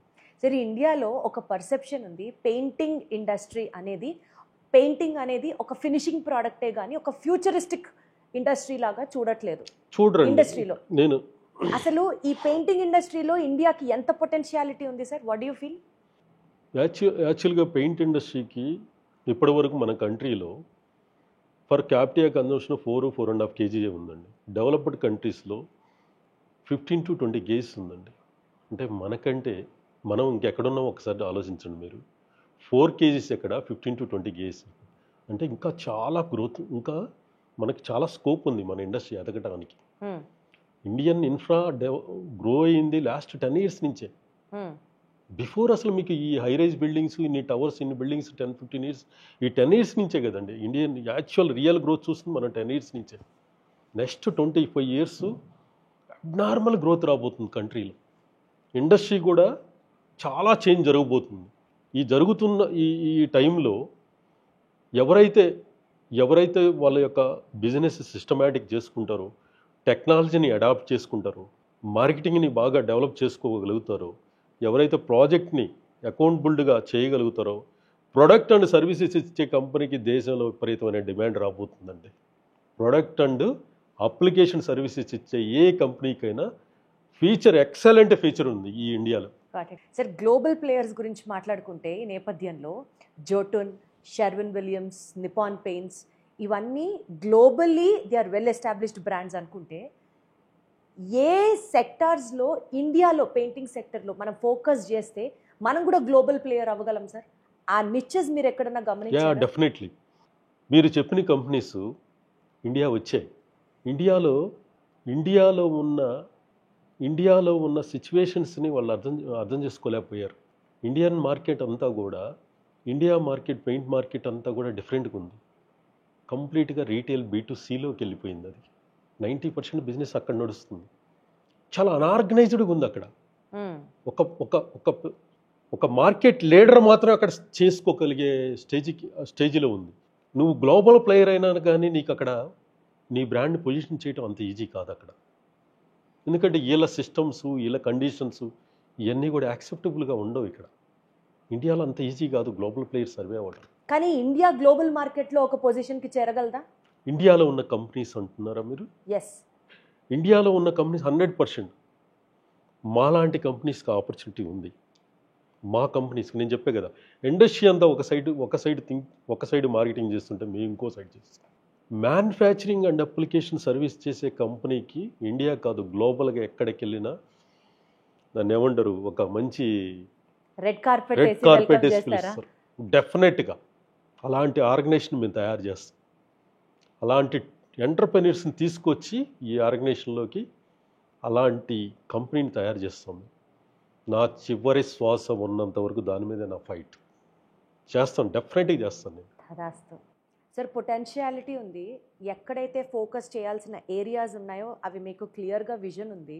So you can work on that. కానీ మోస్ట్ ఇంపార్టెంట్లీ సార్, ఏదైనా సరే ఈ స్ట్రాటజిక్ ప్లాన్స్ అన్ని క్వాలిటీ ఆఫ్ ది ప్రోడక్ట్ తర్వాతే వస్తాయి.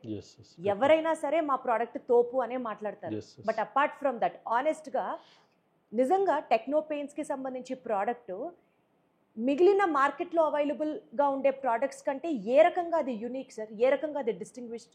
మీరు ఎందుకంత కాన్ఫిడెంట్గా చెప్పగలుగుతున్నారు మీ ప్రోడక్ట్ గురించి? ఎందుకంటే అదర్ కంపెనీస్ వెళ్ళిన సెక్టార్స్ వేరు, నేను వెళ్ళిన సెక్టార్ వేరు. నేను డైరెక్ట్ ఎండ్ కస్టమర్ దగ్గరికి వెళ్తున్నా. ఈరోజు ఎండ్ కస్టమర్ దగ్గరికి వెళ్ళినప్పుడు నేను ఒక ఇన్ని గ్రేడ్స్ ఇన్ని క్వాలిటీస్ నేను తీసుకొని వెళ్ళట్లేదు. నేను తీసుకెళ్తున్న ఒకటే క్వాలిటీ అనే ఒక ప్రోడక్ట్ని తీసుకెళ్తున్నా అక్కడికి. నేను ఒక 2 గ్రేడ్స్ 3 గ్రేడ్స్ 4 గ్రేడ్స్ అని నేను ఎక్కడ కూడా కస్టమర్ని కన్ఫ్యూజ్ చేయట్లేదు. కస్టమర్ని కన్ఫ్యూజ్ చేసి కస్టమర్ మీద ప్రైజ్ అనే ఒక ఓవర్లోడ్ పెట్టేసి కస్టమర్ని కన్ఫ్యూజ్ చేసి మార్కెటింగ్ చేసుకోవట్లా నేను.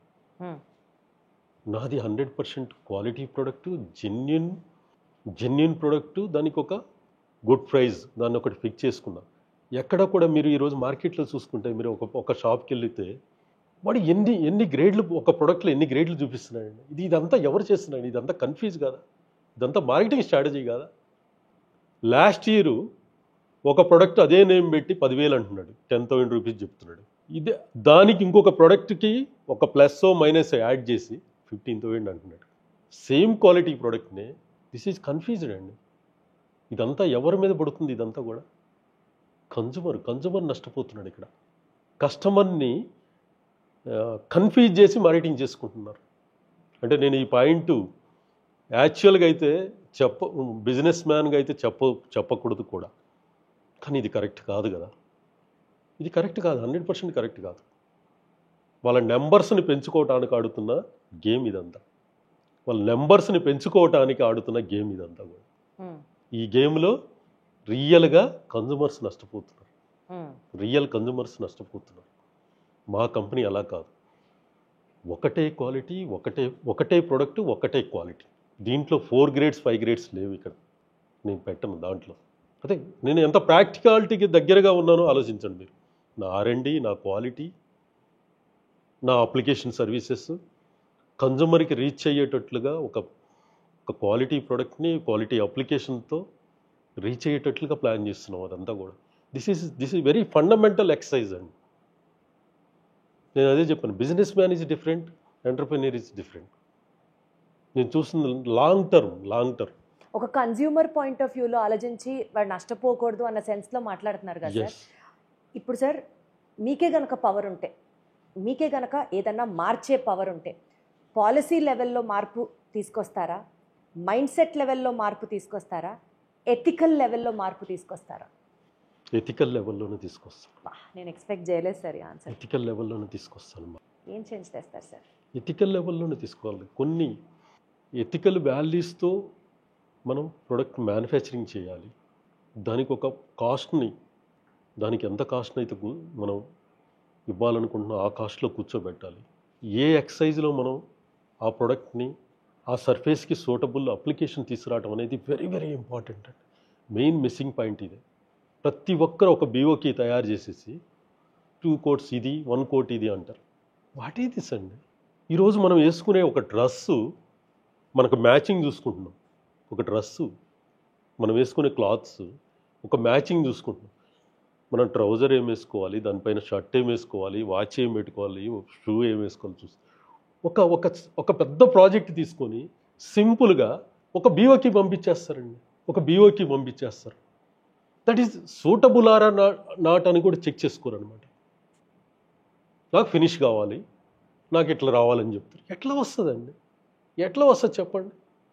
అట్లా రాదు కదా. నేను ప్రైజ్ నేను ఫీల్డ్ నేను స్టార్ట్ చేసినప్పుడు, కాంట్రాక్టర్గా నా కెరీర్ స్టార్ట్ చేసినప్పుడు నేను ముందు ఎక్కడా కూడా కొటేషన్ ఇవ్వలేదండి. నేను ఎక్కడా కొటేషన్ ఇవ్వలేదు. నేనేం చెప్తానంటే, నేను వస్తున్నాను, మీ ప్రాజెక్ట్ని విజిట్ చేస్తాను, మీ సర్ఫేస్ని చెక్ చేస్తాను, మీ సర్ఫేస్కి సూటబుల్ స్పెక్ ఇస్తానని చెప్తా. ఈరోజు జరుగుతుంది ఏంటంటే, ఈరోజు మార్కెట్కి అంతా కూడా ఆపోజిట్ జరుగుతుంది. సార్ మీరు ఎంత ఫీల్ అవుతున్నారో మీ వాయిస్లో ఆ స్ట్రెయిన్ అయిన పోర్షన్ ఇట్ సెల్ఫ్ చెప్తాను సార్. మీరు ఎంత పబ్లిక్ ఫోకస్డ్గా ఆలోచిస్తున్నారో, అక్కడ అన్యాయం జరుగుతోంది అని ఎంత గట్టిగా మీరు మాట్లాడాలనుకుంటున్నారు అన్నది తెలుస్తుంది సార్. కన్జ్యూమర్ నష్టపోకూడదు అన్న కన్సర్న్ కనిపిస్తుంది కాబట్టి కన్జ్యూమర్ పాయింట్ ఆఫ్ వ్యూ నుంచి ఒక క్వశ్చన్ అడుగుతాను సార్. గత 20 ఏళ్లలో ఒక కన్జ్యూమర్ మైండ్ సెట్, ఒక కన్జ్యూమర్ యొక్క కలర్ టేస్ట్లు, కలర్ ప్రిఫరెన్స్లు, చాయిస్లు ఎలా మారాయి సార్? అంటే మేబీ కన్జ్యూమర్లు అది కోరుకుంటున్నాడు కాబట్టి ప్లేయర్స్ అందరూ కూడా అట్లా మ్యానిపులేటివ్గా ఉండగలుగుతున్నారా? What you have to say about that? Consumer taste చాలా రకాలుగా మారిందండి. అంటే ఇంతకుముందు అంత స్పెండింగ్ కూడా లేదు కాబట్టి వాళ్ళ టేస్ట్ కూడా చాలా మారింది. అంటే వాళ్ళ లైఫ్ స్టైల్ చాలా చేంజ్ జరుగుతుంది కదా. ఇప్పుడు ఏమవుతుందంటే, ప్రతిసాట కూడా luxury and look and feel, వీటికి చాలా ఇంపార్టెన్సీ ఉంది. అంటే లగ్జరీలో మనం తీసుకుంటే కొన్ని ఐటమ్స్ లగ్జరీ ఫినిష్, అంటే వాల్ ఫినిషెస్ కావచ్చు, అండ్ లగ్జరీ ఫర్నిచర్స్, ఇంట్లో లగ్జరీ ఫర్నిచర్స్ కానీ, ఇవన్నీ కూడా మోడర్నైజ్డ్గా ప్రతి రూరల్లో కూడా ఇది బాగా స్పెండ్ చేస్తున్నారు ఇవాళ. అంటే కలర్స్కి చాలా ఇంపార్టెన్సీ వచ్చింది ఈరోజు. వాస్తవంగా చెప్పాలంటే ఈరోజున్న బిజీ లైఫ్లో మీరు చూస్తే, మీరు చాలాసార్లు విజిట్ చేస్తుంటారు మీరు. అంటే కొన్ని మాల్స్కి వెళ్ళినప్పుడు కానీ, కొన్ని కాఫీ షాప్స్ కానీ, కొన్ని పబ్స్కి వెళ్ళినప్పుడు, అండ్ లేదంటే మన ఆఫీస్కి వెళ్ళినప్పుడు, ఆఫీస్ నుంచి ఇంటికి వెళ్ళినప్పుడు కూడా మీరు చాలా డిఫరెంట్ టేస్ట్ కనిపిస్తుంటుంది ఆ లగ్జరీ అండ్ లుక్. అసలు మీరు చూడని ఎన్నో ప్రోడక్ట్స్ వస్తున్నాయి ఇప్పుడు మార్కెట్లోకి. దానికోసం మేము చాలా పెద్ద ఎక్సైజ్. మీకు ఒక రకంగా చెప్పాలంటే మా గ్రేటెస్ట్ అసెట్ ఇప్పటివరకు నేను చెప్పలేదు, మీకు చెప్తున్నాను చూడండి. ఇప్పటి వరకు ఈ లగ్జరీ ప్రొడక్ట్స్ అన్నీ కూడా మన కంట్రీకి ఇంపోర్ట్ చేసుకున్నాం. ఇప్పటి వరకు కూడా ఈ లగ్జరీ ఫినిషెస్, అంటే lime base, concrete base, micro topping, ఇవన్నీ కూడా ఇప్పటికి కూడా ఇంపోర్ట్ జరుగుతున్నాయి. కానీ టెక్నోపేస్ట్స్ యొక్క గ్రేటెస్ట్ స్ట్రెంగ్త్ ఏంటో చెప్పనా, ఈ ప్రొడక్ట్స్ అన్నీ మోర్ దెన్ 100 ప్రొడక్ట్స్ ఇండియాలో మేము ఫస్ట్ మ్యానుఫ్యాక్చర్ అండి ఇవాళ. Excellent sir. ఈ చెప్తున్న లైమ్ బేస్, కాంక్రీట్ బేస్, ఇవన్నీ కూడా, ఈ ప్రొడక్ట్స్ అన్నీ కూడా దీని target segment is different. High and bungalows and villas and pubs, coffee shops, next IT offices, conventions, star hotels, వీటిలో బాగా నడుస్తుంటుంది. దిస్ మార్కెట్ ఈజ్ ఫాస్ట్గా స్ప్రెడ్ అవుతుంది. మీరు యూరోప్లో కానీ ఏదన్నా కంట్రీ, ప్యారిస్ కానీ ఎక్కడన్నా మీరు యూకే కానీ వెళ్తే ఈ ప్రోడక్ట్లు ఎక్కువ కనిపిస్తుంటాయి మీకు. ఇవి మనకంటే వాళ్ళు ఒక 100 years బ్యాక్ చేసుకున్న ప్రోడక్ట్లు, ఇవన్నీ కూడా కెమికల్ ఫ్రీ ప్రోడక్ట్లు. ఈ ప్రొడక్ట్స్ అన్నీ కూడా ఏ కంపెనీలో కూడా ఇప్పటికి కూడా ఇండియాలో మ్యానుఫ్యాక్చరింగ్ చేయట్లేదు. First company in India. ఈ ప్రోడక్ట్లన్నీ ఆల్రెడీ మేము 1 year బ్యాకే మార్కెట్లో తీసుకొచ్చాము. దాన్ని ఒక సపరేట్ వెర్టికల్గా డెవలప్ చేసి దాంట్లో కూడా మంచి బిజినెస్ నడుస్తూ వస్తుంది. సార్ అసలు ఎన్ని ప్రోడక్ట్స్ ఉంటాయి సార్, ఎన్ని షేడ్స్ ఉంటాయి సార్? ఎమల్షన్స్ అంటారు, పెయింట్స్ అంటారు, సిరప్స్ అంటారు, ఇప్పుడు మీరు ఏవేవో కొన్ని టెక్నాలజికల్ పదాలు వాడారు. మీకు ఇందాక ఒకటి క్లియర్గా చెప్తాను మీకు. అందుకని కన్జ్యూమర్ని కన్ఫ్యూజ్ చేసి మార్కెటింగ్ చేస్తున్నాయి కంపెనీస్. లైమ్ నుంచి ఫస్ట్ మన విలేజెస్లో మనం చూస్తే మన ఫోర్ ఫాదర్స్ అంతా కూడా ఫస్ట్ లైమ్కి బిఫోరు కౌ డంగ్ ఎక్కువ యూజ్ చేసేవారు. దాని నుంచి మళ్ళీ ఇండస్ట్రీ ఏం చేంజ్ అయింది, లైమ్ అంటే సున్నంకి షిఫ్ట్ అయిపోయింది. తర్వాత దాని నుంచి ఓబిడి, ఆయిల్ బాండ్ డిస్టెంపర్ అని దానికి షిఫ్ట్ అయింది. దాని తర్వాత ఇప్పుడు ఎమల్షన్స్ షిఫ్ట్ అయింది. ఇప్పుడు ఎమల్షన్స్లో ఒక 100 క్వాలిటీస్ డెవలప్ చేశారు. కన్జ్యూమర్ని కన్ఫ్యూజ్ చేయడానికి దీంట్లో ఈ ఎమల్షన్ అని కన్ఫ్యూజ్ చేసి మార్కెటింగ్ చేసుకుంటున్నాయి. దీనివల్ల ఫైనల్గా కన్జ్యూమర్ కన్ఫ్యూజ్ అయిపోతున్నాడు. షేడ్స్ ఈజ్ డిఫరెంట్, మీరు చెప్తున్న కలర్స్ ఈజ్ డిఫరెంట్. కలర్స్ ఎన్నైనా తీసుకోవచ్చు, దానికి బేసులు ఉండేది, దానికి ఉండే బేసులు ఒక 15 బేసెస్ ఉంటాయి, పిగ్మెంట్స్ దానికి ఒక 15 పిగ్మెంట్స్ ఉంటాయి.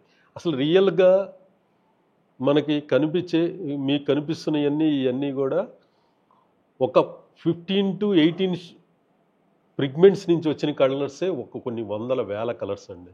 దాని నుంచి పుట్టినవి ఒక 3000, 4000, 5000 షేడ్స్. ఇవన్నీ కూడా మెయిన్ బేసు దానికి ఉండేది ఒక 15 పిగ్మెంట్స్ ఉంటాయి, దాని నుంచి ఒక 3000 షేడ్స్ ఉంటాయి.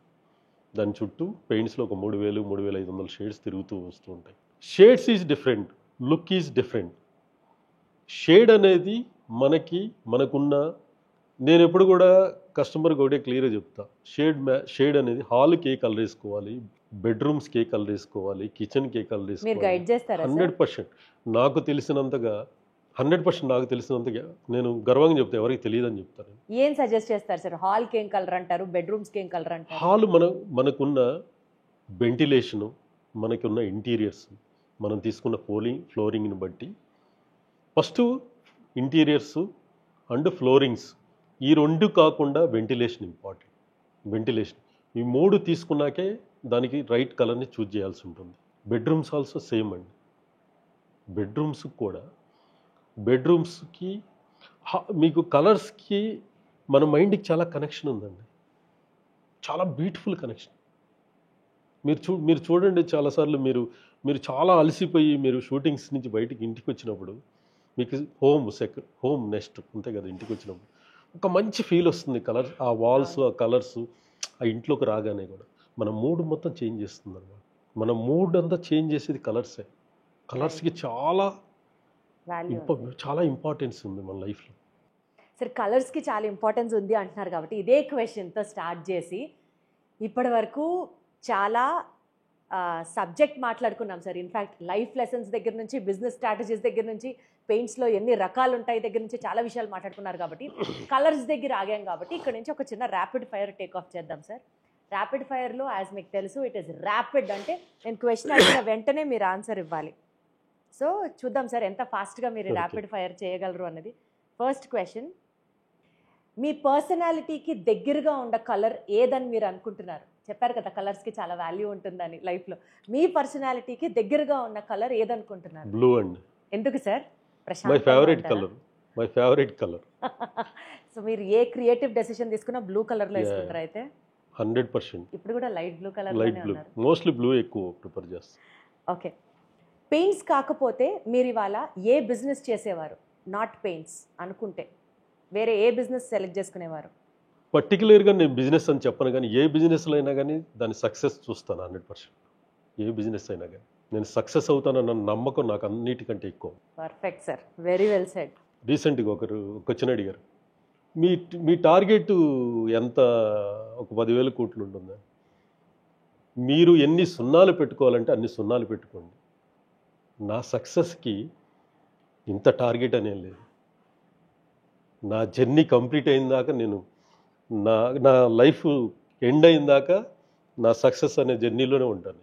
మీ రికార్డులు మీరే తిరిగి రాసుకుంటారు? అంతే, నేనే తిరిగి రాసుకుంటాను. నేను ఒక ఇంత టార్గెట్ అని అయితే నేను ఫిక్స్ చేసుకోలేదు, దాని గురించి కూడా ఆలోచించట్లేదు. నేను ఆలోచించేది ఒకటే, నెక్స్ట్ జనరేషన్స్కి ఒక పెద్ద ట్రీ, ఒక చిన్న చెట్టు నాటే, దాని నుంచి మన పూర్వీకులు ఒక చిన్న చెట్టు నాటే దాని నుంచి చాలా మనకు నేర్పారు. ఒక చెట్టుని ఒక ఇత్తనం వేసి దాని నుంచి చాలా నేర్పారు మనకి. అలాంటిది మన ఫాదర్స్ ఇచ్చిన లైఫ్ని ఒక చిన్న ఇది చాలా చిన్న డ్రీమ్ అండి. ఇది చాలా చిన్న డ్రీమ్. నేను చేయాలనుకున్నది చాలా చిన్న డ్రీము, చాలా చిన్న సక్సెస్ ఇది. దీన్ని కూడా నేను ఫుల్ఫిల్ చేయకపోతే నా లైఫ్కి ఇంక అర్థమేముంటుంది? ఒక చెట్టు నాటే దాన్ని భవిష్యత్ తరాలకి ఒక మన ఫాదర్స్ ఒక దాన్ని ఇవ్వాలనుకుంటున్నారు, ఒక నీడని ఇవ్వాలనుకుంటున్నారు, దాని నుంచి ఒక పంట తీసుకోవాలనుకుంటున్నారు. అట్లా ఒక చిన్న ఇండస్ట్రీని ఒక పెద్ద ఇండస్ట్రీ చేసి, ఇలాంటి ఇండస్ట్రీస్ ఎన్నో చేసి ఫ్యూచర్ జనరేషన్స్కి ఇవ్వడంలో అంతకంటే నాకు పెద్ద అంబిషన్ గేమ్ నాకు అవసరం ఉండదు కదా. There lies your victory also sir. ఏదైనా ఛాలెంజ్ని మీరు ఫస్ట్ టైం ఫేస్ చేసినప్పుడు మీకు వచ్చేది panic, pause, pray, problem solving. ఏది ఆలోచిస్తారు ఎక్కువ? దానికి ముందు నేను ఆ డెసిషన్కి ముందు నేను గ్రూప్తో డిస్కస్ చేస్తాను. ఓకే. రైట్ డెసిషన్ రావటం అనేది చాలా ఇంపార్టెంట్.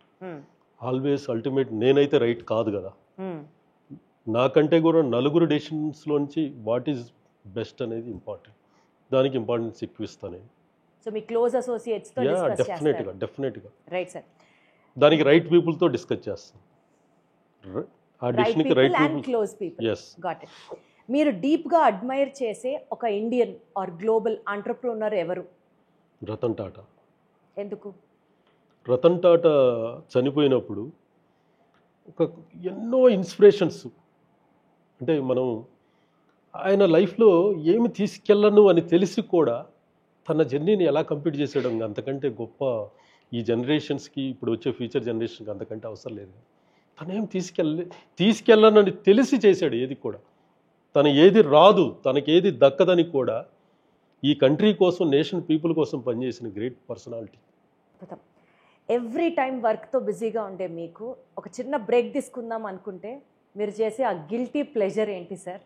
టీవీ చూస్తాను నేను 1 hour 2 hours, కొంచెం బ్రెయిన్ని పక్కన పెట్టాలనుకున్నప్పుడు ఏదైనా ఒక మూవీలో ఇంట్రెస్టెడ్ మూవీ చూస్తాను. అమ్మ బాబోయ్, టీవీ చూడడం కూడా ఒక గిల్టీ ప్లెజర్ అంటే మనం రోజు చేసేది అదే. అసలైంది చేయాల్సింది పక్కన పెట్టి రోజు చేసేది అదే గిల్టీ ప్లెజరా సార్? అమ్మ బాబోయ్. మీ టీం మిమ్మల్ని ఏమని భావిస్తారు సార్? స్ట్రిక్టా, విజనరీనా, కేరింగా? మీకేమని ముద్దు పేరు పెడతారు? విజనరీ. ఓకే. మీ సక్సెస్ ఫార్ములా 3 wordsలో చెప్పాలంటే ఏం చెప్తారు? Complete focused, dedication, discipline. ఈ 3 words. ఇంకొక 4వది పేషెన్సీ. అన్నిటికంటే అస్త్రం పేషెన్సీకి తీసుకుంటాను సార్. మీ దృష్టిలో డబ్బుతో కొనలేనిది ఏంటి? విలువలు, వాల్యూస్. అన్నిటికంటే వాల్యూస్ డబ్బుతో దేంతో కొనలేము. Ethics, values 100%. మనిషికి డబ్బు లేకపోయినా బతకొచ్చు, కానీ వాల్యూస్ ఉంటే డబ్బు అదే వచ్చింది. Super sir. ఇప్పుడు మీరు ఇంత లైఫ్ చూశారు, ఇన్ని అప్స్ అండ్ డౌన్స్ చూశారు, ఇన్ని స్ట్రగుల్స్ చూశారు కదా. మీరు టైం ట్రావెల్ చేసి ఆ 18 ఏళ్లకు 19 ఏళ్ల నాటి శ్రీనివాసరెడ్డి దగ్గరికి కనుక మీరు వెళ్ళి ఏదన్నా చెప్పాలంటే ఇలా చేసుకో, ఇలా చూసుకో అని ఏం సలహా ఇస్తారు సార్? ఆ జర్నీ కంప్లీట్ అయిపోయిందండి. ఇప్పుడు నా చేతుల్లో ఏం లేదు. నేను అక్కడికి వెళ్ళి ఇంకా ఆలోచించలేను నేను. ఎందుకంటే నా థాట్ ప్రాసెస్ ఆల్రెడీ ఒకటి చెప్తుంది, నువ్వు అది చేయి, ఇది చేయాలి. ఇంకా నేను అక్కడికి వెళ్ళలేదు. ఇంకా బ్యాక్ వెళ్ళి టైం వేస్ట్ చేసే ప్రసక్తే లేదు. టైం వేస్ట్ కాదు, ఇంకా అక్కడికి వెళ్ళలేను. గోయింగ్ ఫార్వర్డ్, ఓన్లీ చూపు ముందరికే ఉంది అంతే. Done sir. Sir, on this note, ఇప్పుడు బిజినెస్ చేయాలి అని అనుకునే ఎంటర్‌ప్రెన్యూర్స్కి కానివ్వండి, లేకపోతే పెయింటింగ్ సెక్టర్లోకి రావాలి అని అనుకునే ఫ్రెషర్స్కి కానివ్వండి, యంగ్స్టర్స్ ఆల్ టుగెదర్, శ్రీనివాసరెడ్డి గారి అడ్వైస్ ఏదైనా చెప్పండి సార్ మీ మాటగా. అంటే ఏం చెప్తారు యంగ్ జనరేషన్స్కి? దాంతో కంక్లూడ్ చేద్దాం. యంగ్ జనరేషన్స్కి నేను ఒకటి క్లియర్గా, అంటే మై స్టేట్మెంట్ ఈజ్, వాళ్ళు నెగిటివ్ తీసుకుంటే నెగిటివ్ తీసుకోవచ్చు, దాన్ని పాజిటివ్ తీసుకుంటే పాజిటివ్ తీసుకోవచ్చు, కానీ నేను ఇచ్చే మెసేజ్ మాత్రం క్లియర్. మా జర్నీ స్టార్ట్ అయినప్పుడు మా ఫుట్ స్టెప్స్ ఎక్కడికి వేయాలనేది మాకు క్లారిటీ లేదు. క్లారిటీ లేకుండానే మా జర్నీ స్టార్ట్ చేసాం. కానీ ఈరోజు మీరు జర్నీ స్టార్ట్ చేయాలంటే మీకు ఇప్పుడున్న జనరేషన్స్కి ఎడ్యుకేషన్ బ్యాక్గ్రౌండ్ ఇచ్చారు. ఎడ్యుకేషన్ బ్యాక్గ్రౌండ్ ఉంది మీకు ఆల్రెడీ టాలెంట్ ఉంది. మీ దగ్గర ఆల్రెడీ టాలెంట్ ఉంది. మీకు కావాల్సిన టాలెంట్కి నాలెడ్జ్ని కనుక, ఇప్పుడు నాలెడ్జ్ కూడా మీకు కావాల్సిన నాలెడ్జ్ అంతా మీకు దొరుకుతుంది. ఇప్పుడు ఇంకా కావాల్సింది ఏంటంటే ఫ్యాషన్. మీకు ఆ ఫ్యాషన్ ఉండాలి. ఆ ఫ్యాషన్తో మీరు సక్సెస్ అవ్వాలనే ఒక గ్రేట్ మైండ్ సెట్ని మీరు డెవలప్ చేసుకోగలిగితే ఈ దేశాన్ని, ఇంకా ఈ కంట్రీని మనం ఏ పొజిషన్లో నిలబెట్టగలుగుతాం అనేది మీ చేతుల్లోనే ఉంది. మీరే నెక్స్ట్ 5-10 yearsలో ఇప్పుడు జరుగుతున్న వారంతా కూడా మేము నెంబర్ వన్ అని కంట్రీ వారు జరుగుతుంది. కానీ మనం ఇంత పెద్ద కంట్రీ, 150 కోట్ల పాపులేషన్ ఉన్న కంట్రీ, మనం హైయెస్ట్ ఆల్మోస్ట్ 1 or 2 పొజిషన్లో ఉన్న పాపులేషన్లో younger generation below 30-35 years more than 40-50% ఉన్న 50% ఉన్న కంట్రీ ఇది. మీరు తలుచుకుంటే మీరు ఎక్కడా టైం వేస్ట్ చేయకుండా మీకు మీ టైంని కరెక్ట్గా యూటిలైజ్ చేసుకుంటే ఈ నెక్స్ట్ 10 ఇయర్స్లో గ్లోబల్గా ఈ వరల్డ్ నెంబర్ 1 కంట్రీ అవ్వటంలో మీ చేతుల్లోనే ఉంది. Thank you so much sir.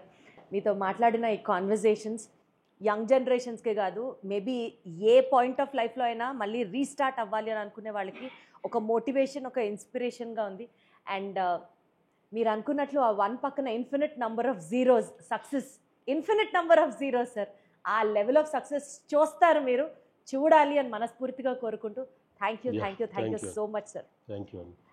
లైఫ్లో అందరికీ డ్రీమ్స్ ఉంటాయి, కానీ ఆ డ్రీమ్స్ని ఫుల్ఫిల్ చేసుకోవాలి అని అంటే వాటిని శ్రీనివాస్ రెడ్డి గారు పెయింట్ చేసుకున్న విధానంగా హార్డ్ వర్క్తో, ఫోకస్తో, డిసిప్లిన్తో, డిటర్మినేషన్తో అండ్ అలాగే పేషెన్స్తో మనం కూడా పెయింట్ చేసుకుంటే మన లైఫ్ నిజంగా అంత కలర్ఫుల్గా ఉంటుందేమో. ఇది టెక్నో పెయింట్స్ కథ మాత్రమే కాదు, టెక్నికలర్ ఇన్స్పిరేషన్ కూడా.